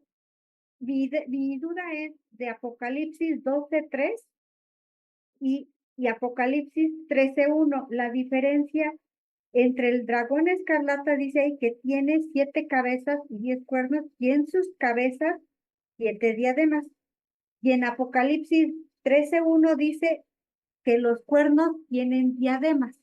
Uno dice cabezas, 7 y el otro tiene los. ¿Qué diferencia hay entre esos dos? Pero la semana pasada, entre el 12:3 y el 13:1, yo precisamente les hice notar esa diferencia. Que Ajá. el dragón, Satanás, en sus cabezas, en los imperios que ha utilizado, los imperios que ha utilizado, el egipcio, el babilónico, el medo-persa, etcétera, etcétera, es en las cabezas, en esos imperios que él ha utilizado como instrumentos de maldad, a los que corona, a los que adorna, a los que embellece. Sin embargo, cuando vamos a la etapa del anticristo, que es en el capítulo 13, a partir del versículo 1 en adelante, a quien embellece, a quien adorna, a quien respalda, no es ya los imperios que ya forman parte del pasado, sino a los 10 cuernos, es decir, a las 10 naciones que van a apoyar al anticristo. Ya no hay que embellecer a los imperios, porque ya desaparecieron. ¿Dónde están esos imperios? Ya no hay. Por lo tanto, ¿qué adorno le vamos a poner más a los imperios, a las cabezas? Ninguno. Pero ahora a quien hay que apoyar, a quien hay que adornar, a quien hay que presentar de una manera bonita, atractiva, llamativa, es a los cuernos, que son las naciones. Por eso las diademas cambian de las cabezas de los imperios a las naciones. Muchas gracias, pastor, y saludos desde México. Gracias. Amén. Hermano Julio César. Buenas tardes, pastor. ¿Cómo le va? Muy bien. Fíjese que solo una pequeña duda, pero yo tengo duda, o tal vez me la aclara si es que hay tiempo, sobre Apocalipsis 12, pero el 1 y el 2. Yo sé que la mujer, corríjame por favor, es Israel, pero todo eso que dice envuelta en el sol y el vestido, me tiene un poco confundido. Ok. Mira, gracias, pastor. Dios le bendiga. Igualmente, mi hermano, igualmente. Mira, para poder entender los adornos o lo que nos menciona el versículo 1, que menciona al sol, menciona la luna y menciona 12 estrellas, te aconsejo que leas los sueños que tuvo De José. José. Exactamente. Cuando él en uno de los sueños le dice a su padre Jacob: papá, he visto al sol, he visto a la luna y he visto a las estrellas que se postran delante de mí. ¿Qué le dice el padre? El padre le dice: hijo, ¿qué estás diciendo? Que tu padre, tu madre y tus hermanos nos vamos a postrar ante ti. Ahí está. Es una representación típica del pueblo de Israel. El sol, Jacob; la luna, la madre; las 12 estrellas, las 12 tribus de Israel. Entonces, como la mujer es de Israel, los adornos que lleva son los adornos de Israel. Sin embargo, la mujer que cabalga sobre la bestia, la gran ramera que se embriaga con la sangre de los santos, ya no tiene ningún adorno de Israel, sino tiene adornos diabólicos, adornos de tipo religioso, completamente diferente. Es otra mujer, pero con otros adornos. ¿Por qué? Porque tú, por ejemplo, ves a un policía y ves a un bombero y los dos tienen un uniforme, pero uno es diferente al otro. Sí. Entonces el uniforme del policía, del bombero, del militar, la ropa de los futbolistas, pues los colores te indican el país, la ciudad, la profesión a la que pertenece. Entonces, en Apocalipsis 12:1, los adornos son típicos del pueblo de Israel: sol, luna y estrellas. Ok, muchas gracias. Dios le bendiga. Ahora, una cosa muy importante: si van a escuchar y van a ver el mensaje del domingo, si les interesa, recuerden esto: El sol, el papá. La luna, la mamá.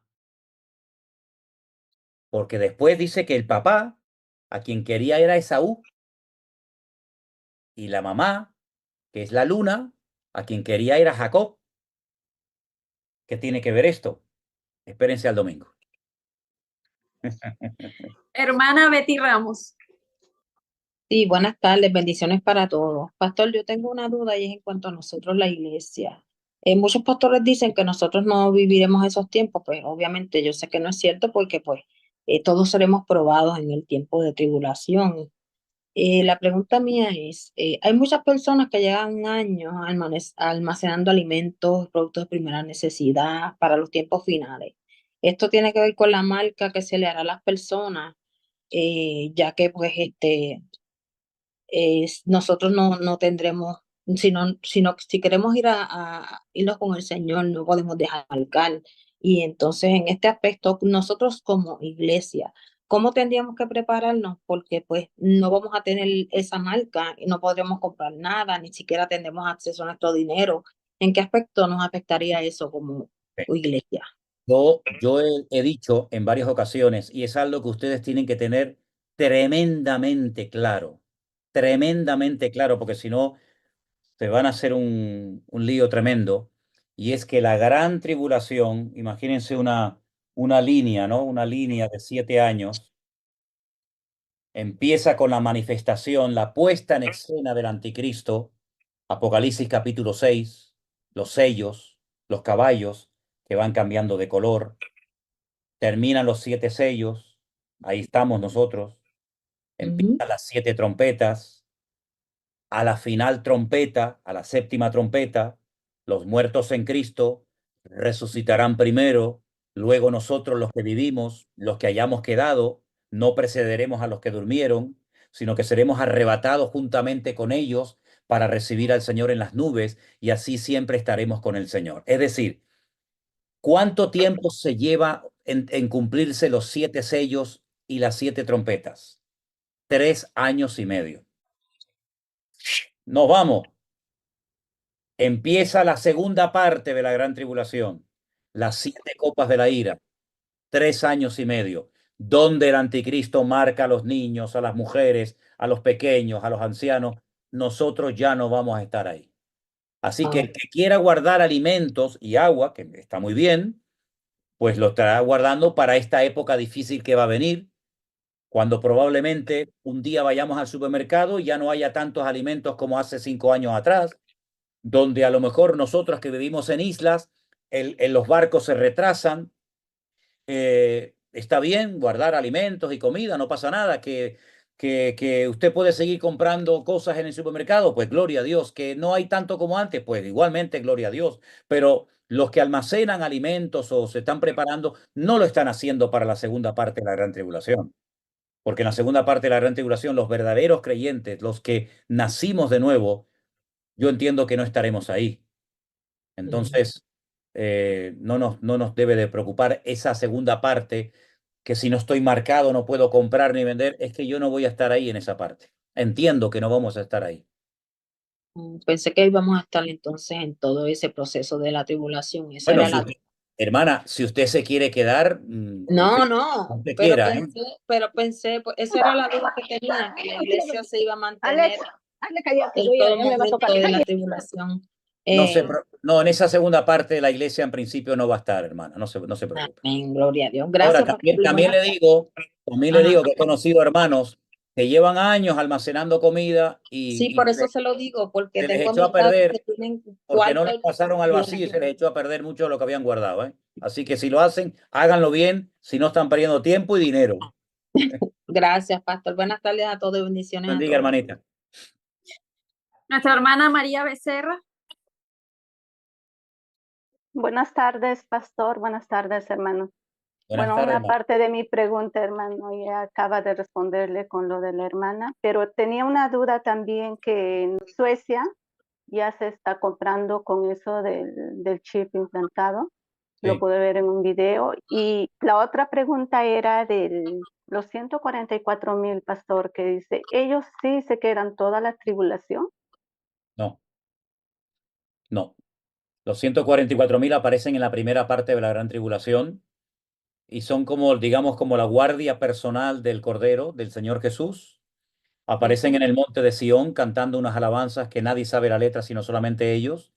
Y son también los 144.000 representantes de las 12 tribus de Israel que se han convertido y son los que también evangelizan, los que predican a los otros judíos que no se habían convertido todavía y son personas solteras, son personas vírgenes que no han tenido ningún contacto con mujeres. Son 144.000 varones, hombres.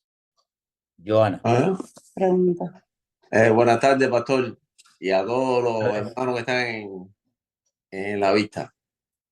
Mi pregunta es la siguiente. ¿El anticristo va a surgir del pueblo de Israel o puede ser de cualquier nación? El anticristo, desde mi punto de vista, debido a la aceptación que va a tener por parte del pueblo de Israel, valga la redundancia, como mínimo tiene que ser de madre judía. Si su padre es judío y su madre no es aceptado por el rabinato como judío. Si el pueblo de Israel parece ser que acepta, de hecho hay un versículo que ahora les voy a compartir que se llama el pacto con la muerte. Eso lo hablamos una noche en el Muro de los Lamentos. Un rabino conmigo estuvimos hablando justamente de este pacto con la muerte que se va a llevar a cabo en los últimos tiempos. Pues como mínimo tiene que ser de madre judía. Y si su padre es árabe o palestino o sirio, asirio dice la Biblia, dice que es el asirio, es otro nombre muy poco conocido que recibe el anticristo, el asirio. Y todos conocemos, ¿no?, dónde estaba Asiria. Pero por lo menos su madre tendrá que ser judía. Pero no necesariamente se tiene que levantar del pueblo de Israel. Ya. De lo que ocupaba el antiguo territorio del Imperio Romano, que también ocupaba lo que era Israel, por supuesto. Porque el pueblo de Israel es el que lo va a aceptar porque viene del linaje del rey David. El Aunque pueblo, nazca en otro país, se supone que ellos son los que van a aceptarlo, ¿no? claro, lo que pasa es que los musulmanes también están esperando, no lo llaman el Mesías, lo llaman el Magui. Ellos también están esperando a un Mesías. Y el Mesías del Islam, el Mesías del Islam es el anticristo de la Biblia. Y el anticristo de la Biblia es el Mesías de los musulmanes.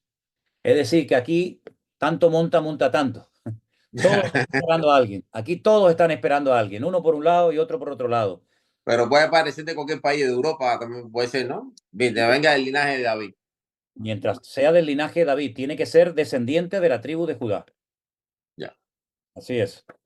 Sí, hay un texto que ahora lo tenía por aquí y bueno, se lo daré en otro momento, que habla acerca de que Israel haría un pacto con la muerte. ¿Sí? Y ese pacto con la muerte se refiere a que van a aceptar al anticristo como el verdadero Mesías, pero se van a llevar una tremenda desilusión. No es la primera vez que Israel, si me permiten la expresión, mete la pata, ¿eh? No es la primera vez que Israel se equivoca y aceptan y reconocen a un falso Mesías. El último Mesías que reconocieron ya murió, el famoso rabino de Lubavitch. Lo reconocieron como el Mesías, lo que pasa es que lo estaban esperando y se murió. Pero Pero había los unos hace poco, ¿no? Había unos hace cristianos, poco que vi que estaban como también, que creían que también podía ser. es que ellos creen que en cada generación nace un Mesías, lo que pasa es que el Mesías no se da cuenta que es el Mesías. Ya. Sí, es un lío tremendo, un lío tremendo. Y el Mesías que ellos están esperando no tiene nada que ver con nuestro Señor Jesucristo, nada que ver, nada que ver. Es un Mesías muy particular, es un Mesías que también, como cualquier pecador, como dije antes, tendrá que subir al monte a presentar sus sacrificios, pero no es nada divino, no es eterno, no es el Hijo de Dios, ni muchísimo menos. No tiene nada, nada, nada que ver con nuestro Mesías al cual estamos esperando, nada que ver. Ya. Ok, gracias. Un abrazo, mi hermano, bendiciones. Igualmente. Gracias. Nuestra hermana Vivian. Hola, bendiciones, pastor. Gusto en Buenas tardes, hermana, Dios le saludarte. bendiga. ¿Qué tal? ¿Cómo está usted?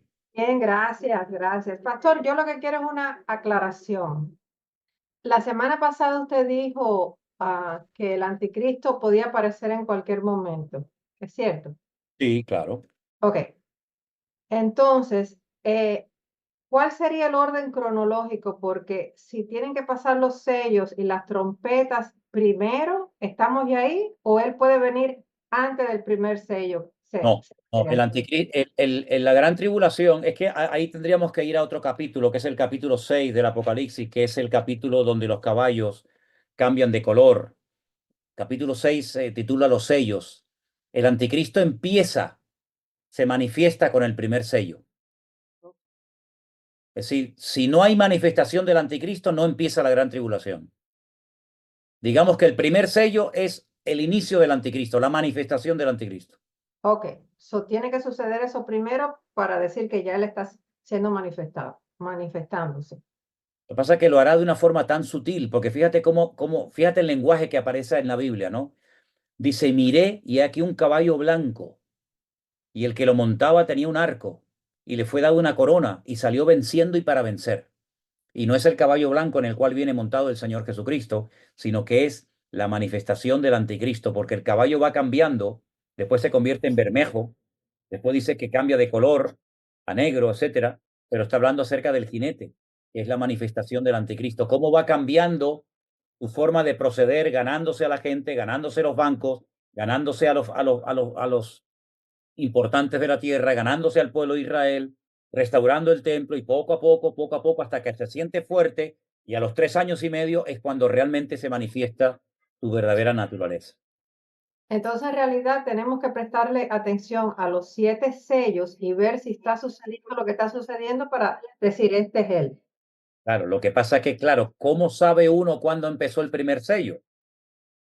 Porque te habla de un caballo blanco y tú dices, ¿qué vamos a ver en la televisión a un caballo blanco y a un señor con un arco montado? No, es una forma metafórica de decir que viene de una forma muy sutil, muy normal, ¿verdad? Entonces hay que estar atentos porque la Biblia da otros datos para poder diferenciar al anticristo de cualquier otro personaje. El nombre, las características, etcétera, etcétera. Vaya, sí, pero yo lo que me estoy basando en los acontecimientos que mencionan cada sello, las cosas que tienen que suceder. Exacto. Y no estaba segura si él iba a venir al final o en No, no, el no. medio o al principio. No, el primer sello es el pistoletazo de salida de este caballero. Ok, ok. ¿Ok? Aclarado. Gracias, pastor. Amén. Bendiciones, hermanita. Nuestro hermano Mauricio.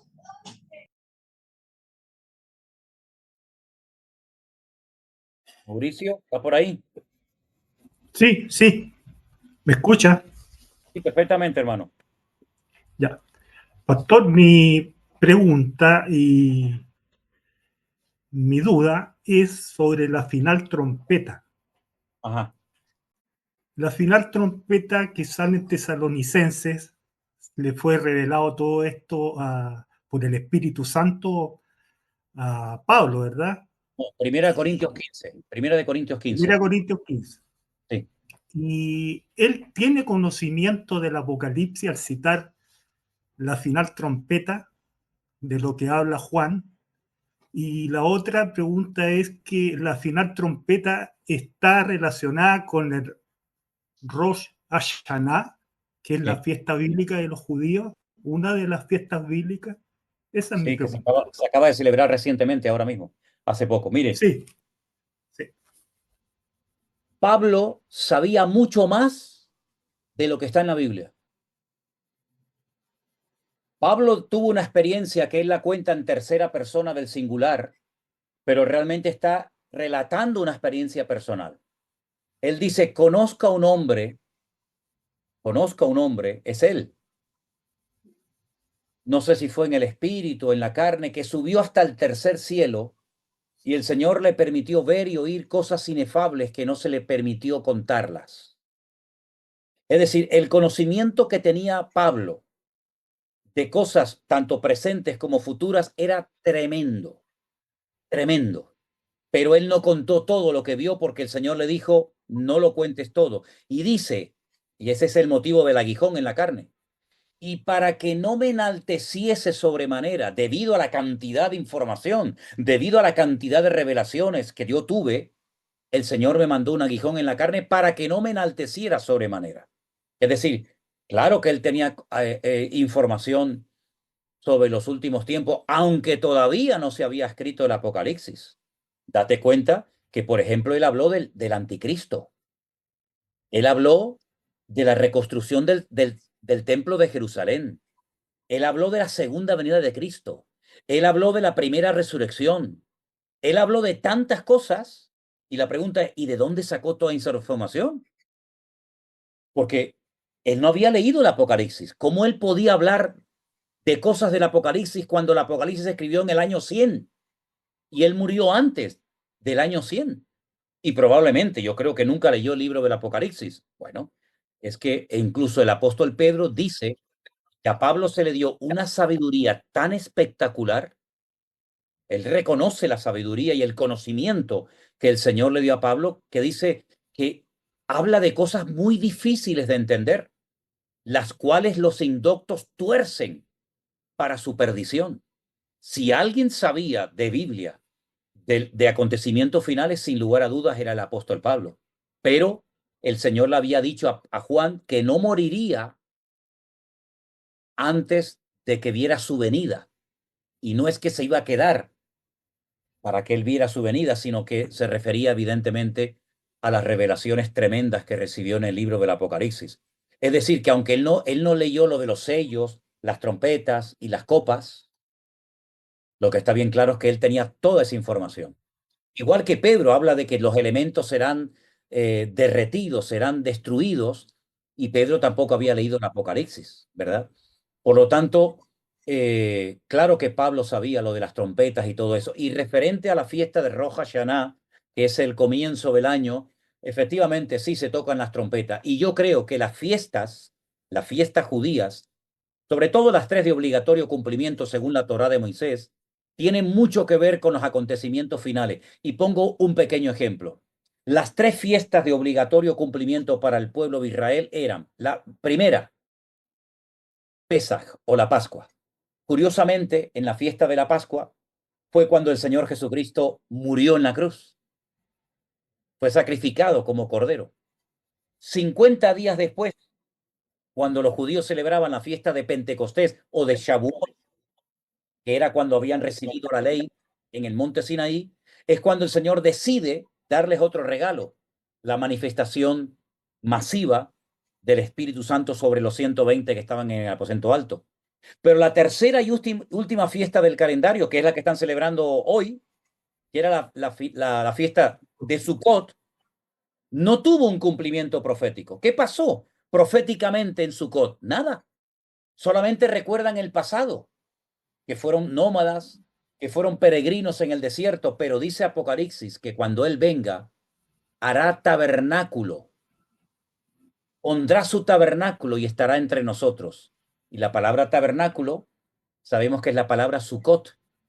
Nos estará diciendo el Señor que en esa fiesta entre octubre y noviembre, que es cuando se tocan las trompetas, diciendo que viene el año nuevo, nos estará dando una indicación el Señor de que en esa fecha que no ha tenido un cumplimiento profético, ¿vendrá el Señor? No lo sé, lo dejo ahí, que cada uno opine lo que quiera.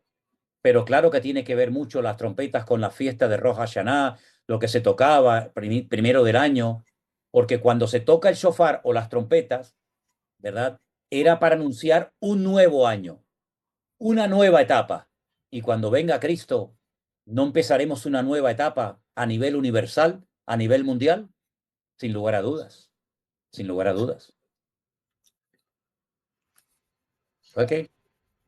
Pastor, aún tenemos varias manos Gracias, pastor. levantadas. Gracias. Esos que están alabando al Señor.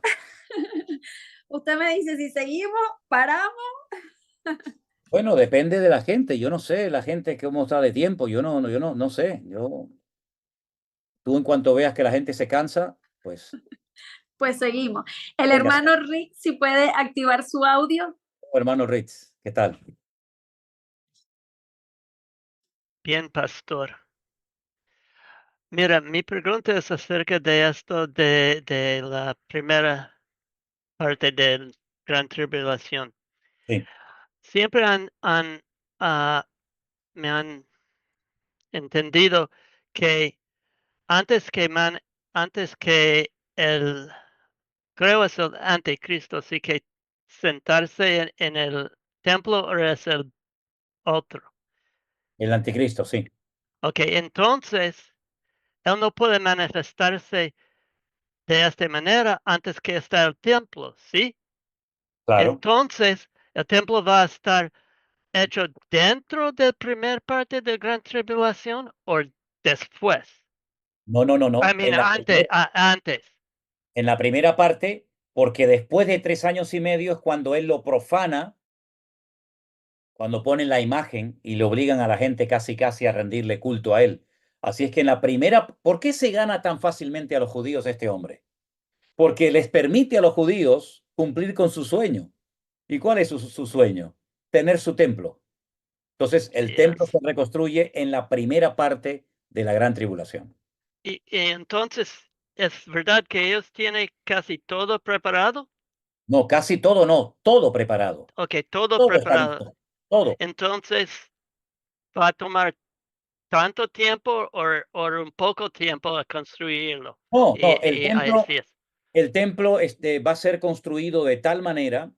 Bueno, te voy a poner un ejemplo. Mira, hay una zona en la ciudad de Jerusalén que se llama Mamila Street. Y hay una serie de casas muy bonitas, muy grandes, que tienen números. Cada ladrillo, cada bloque de piedra tiene un número. Tú vas viendo números correlativos, el 1, el 2, el 3, el 4, el 5, toda la fachada, toda la casa tiene números. Y es que esas casas estaban en otra parte y las desmontaron como si fuera un puzzle, un rompecabezas, y las llevaron a otro lugar. Y cada piedra la pusieron en su sitio. Reconstruido. Exacto, fue reconstruido. Entonces, el templo va a ser construido de tal manera que va a ser como ensamblado muy rápidamente. He oído por gente de allí que en menos de 6 meses, el templo puede estar en pleno funcionamiento. Entonces van a tener el templo en menos de un año y luego van a tenerlo durante máximo 3 años y medio funcionando como a ellos les gustaría. Pero después pasa lo que pasa. Ok, gracias, pastor. Dios te bendiga, mi hermano Rich. Dios lo bendiga. Amén. El hermano Luis Alberto. Luis Alberto. Buenas tardes, pastor. Buenas tardes, hermano. Mi pregunta es la siguiente. Dice que los 7 sellos se cumplen los 3 años y medio, ¿no? Cuando empiezan los 7 sellos. Quiere decir que pienso yo que la guerra que se puede desatar contra Israel, cuando esté tal acontecimiento que estamos muy cerca, el anticristo va a traer la paz para ganarse Israel ahí. También, aparte de que haga el templo, él va a traer la paz a todo el mundo, la seguridad, y después, en los 3 años y medio, cuando se derraman las 7 copas, ahí nosotros ya no vamos a estar. Ok, le contesto. ¿O vamos a estar? En la primera parte de la gran tribulación, es decir, los primeros 3 años y medio, el anticristo se gana, conquista al pueblo de Israel y el templo es reconstruido por tercera vez. ¿Ok? No hay guerra contra Israel en los primeros 3 años y medio. No hay guerra. Hay, entre comillas, una paz ficticia, una paz efímera. ¿Cuándo se produce la guerra? Al final de la gran tribulación. Al final de la gran tribulación, cuando ya el anticristo... O sea, en las 7. Perdón, en las 7 copas, efectivamente. En el período de las 7 copas es cuando se va a llevar a cabo la famosa batalla de Armagedón, en el valle de Meguido, donde 200 millones de soldados intervienen y el objetivo es destruir a Jerusalén y conquistar la ciudad. Ahí la iglesia no va a estar en la segunda parte de la gran tribulación. Amén. Al final de la gran tribulación, cuando ya Israel esté aquí, que ya no dé más, es cuando venimos con el Señor y el Señor viene a defender a su pueblo y el Señor viene a ayudar a salvar de la extinción al pueblo de Israel después de una guerra terrible, donde van a estar 7 años quemando el armamento y 3 meses seguidos, 24 horas al día, enterrando cadáveres. En la famosa batalla de Armagedón, en el valle de Meguido, Esa batalla se describe perfectamente en los capítulos 38 y 39 del libro del profeta Ezequiel. Y ahí se conoce como Gog, Magot, Meset, Tubal, y una serie de naciones que vienen respaldando a este personaje siniestro. Pero en esa segunda parte nosotros ya no estamos. Amén. Mi pregunta es, dicen que ya está listo todos los... está listo para la construcción del templo, la vaca roja, para el sacrificio. Mi Sí. pregunta es, si el sacrificio lo hacen antes de construir el templo o hacen un tabernáculo para hacer el sacrificio y luego empezar la construcción del templo. Gracias, que Dios le bendiga. Ok, para hacer sacrificios, algunos rabinos han llegado a la conclusión de que no necesariamente tienen que tener el templo. De hecho, la semana pasada di un dato, y es que algunos rabinos han hecho una especie de altar portátil que lo pretenden subir al monte Moriah y presentar sacrificios. Ahora bien, hay un ritual, hay una ceremonia que se tiene que hacer previa, y es la limpieza o la purificación de ese lugar para que ese sacrificio, desde el punto de vista de ellos, sea acepto, sea agradable a los ojos de Dios. ¿Cómo se purifica ese lugar? Bueno, en el libro de Hebreos, la carta a los Hebreos, se habla acerca de esta vaca. Parece mentira, pero también el Nuevo Testamento habla de esto, porque es un tipo de Cristo, ¿no? Y dice que todo es rociado, todo es purificado con las cenizas de esta vaca roja, que lo que se hace es que se pone encima del altar, se sacrifica, no se puede comer ninguna parte de este animal, y con las cenizas, con lo que queda sobre el altar, se purifica, se limpia, es como una especie de jabón, para que ustedes me entiendan, se purifica todo el lugar donde quieran ofrecerlo. Yo no sé si ustedes recuerdan cuando eran católicos, había un día en el año en el que nos ponían con ceniza. ¿Se acuerdan que nos ponían ceniza en la frente? Sí, el miércoles de ceniza, algo Miércoles así. de ceniza. ¿De dónde viene eso de poner ceniza? Bueno, viene de todas esas celebraciones de los judíos del Antiguo Testamento, ¿verdad? Entonces, primeramente tendrán que purificar ese lugar, ¿verdad? Porque aunque los que están arriba, que son descendientes de Ismael, y son descendientes de Ismael, lo cual significa que tienen una serie de características muy interesantes. Por ejemplo, aquí las tengo anotadas. Los descendientes de Ismael, los ismaelitas, son hijos de Abraham, son monoteístas, contienen el nombre de Dios en el nombre de su pueblo. Ismael, terminan él es Dios. Las dos únicas naciones que tienen el nombre de Dios son Israel y también Ismael. Número 4, son circuncidados, no a los 8 días, sino a los 13 años. Oran 5 veces al día.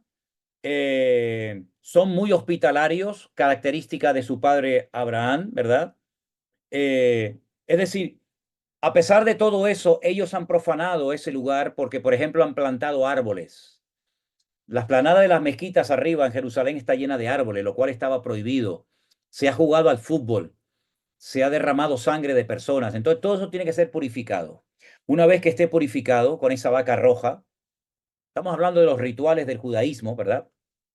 Ya se puede hacer sacrificios y después vendría la reconstrucción del templo. Pero el objetivo final es reconstruir el templo y que los levitas sean los que ministren en ese lugar. Todo esto va a ser muy interesante. ¿Cómo se va a poder realizar todo eso sabiendo que ahí arriba, en esa montaña, hay una oposición y una guerra espiritual terrible? No podemos decir, porque no tenemos todos los detalles, pero lo que sí estamos probablemente a punto de ver es algo que nunca jamás ha ocurrido en 2000 años. Y es como Israel se atreve a tomar posesión de un territorio que está bajo protección de Jordania, porque así fue como se acordó. Pero yo creo que en cualquier momento, probablemente colonos fanáticos del judaísmo, junto con otros rabinos, se atreverán a subir a tratar de apoderarse a la fuerza de ese lugar. Es decir, las cosas que van a ocurrir van a ser tremendamente interesantes, como por ejemplo, por primera vez en la historia del Estado moderno de Israel, vimos el otro día algo que nunca habíamos visto, como fue, por ejemplo, que se atrevieron a atacar la residencia del primer ministro de Israel en la ciudad de Cesarea. Él vive en Cesarea, ¿verdad? Eso nunca había ocurrido en Israel, atacar con un dron, con misiles, la casa del primer ministro de Israel, como también vimos este año en el mes de abril, cómo Irán se atrevió a atacar con misiles a Israel. Sí, nosotros estamos bien, pasa que se olvidan las cosas, ¿no? Y de una pasamos a otra, y es tan importante la noticia de hoy que nos olvidamos de la de ayer, y mañana viene otra peor. Nos olvidamos de que estamos viendo cosas que nunca ninguna generación de creyentes habían visto. Nunca lo habían visto. La cantidad de cabezas visibles, cabezas, escuchen esto, cabezas que están desapareciendo de las naciones que rodean a Israel. Sí, estamos viendo cosas tremendas, y una de las cosas tremendas que probablemente veamos es la reconstrucción del templo de Jerusalén. Es que ya está todo dispuesto. Yo es que todos los años voy a Israel. Ahora nos vamos, si Dios quiere, todo el mes de noviembre. Imagínate el ambiente que nos vamos a encontrar allí. Imagínate. Pastor, yo todo lo que estoy escuchando ahorita me alegra porque tuve la bendición del Señor. Hace 2 años fuimos a Israel y conozco ese lugar donde van a hacer, y digo, ¿cómo van a entrar en ese lugar que está bien protegido, que a uno lo chequean todo y todo? ¿Cómo van a entrar ahí? Pero estaba escuchando a usted la vez pasada que ya tienen los judíos, pueden entrar, ir a celebrar allá y pasar, y entonces digo yo, está difícil que se metan a ese templo porque yo conocimos que tuve la bendición del Señor y yo creo que ya no la voy a volver a ver, pero es algo que me emociona cuando escucha usted eso. Miren, voy a hacer lo posible. No les aseguro nada, ¿eh? No les aseguro nada porque tiene sus complicaciones y tiene sus más y sus menos, pero yo voy a llevar 3 grupos a Israel. Entre grupo y grupo, yo tendré a lo mejor un par de días libres. Yo voy a hacer lo posible por subir a la explanada de las mezquitas con mi teléfono. Y voy a intentar hacer una retransmisión en directo desde donde se tiene que reconstruir el tercer templo. No les aseguro nada, pero haré todo lo posible por poder subir ahí arriba, por poder mostrarles el altar de Abraham, la mezquita de Al-Aqsa y tantas cosas que se ven ahí arriba. Intentaré hacer una conexión en directo. Después quedará grabada. Espero que pueda hacerlo. Espero que pueda hacerlo. Ayúdame, Señor, voy a hacerlo. Amén.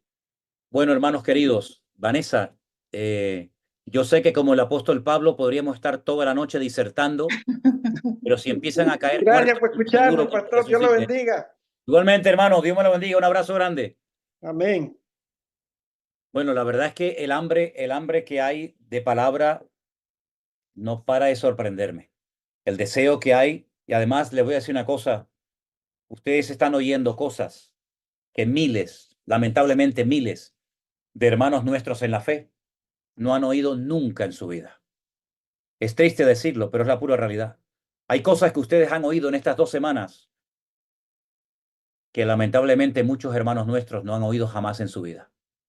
¿Qué les parece? Así que valoremos toda esta información, mantengamos la unidad entre nosotros, cubramos las espaldas los unos de los otros, porque vienen tiempos muy interesantes.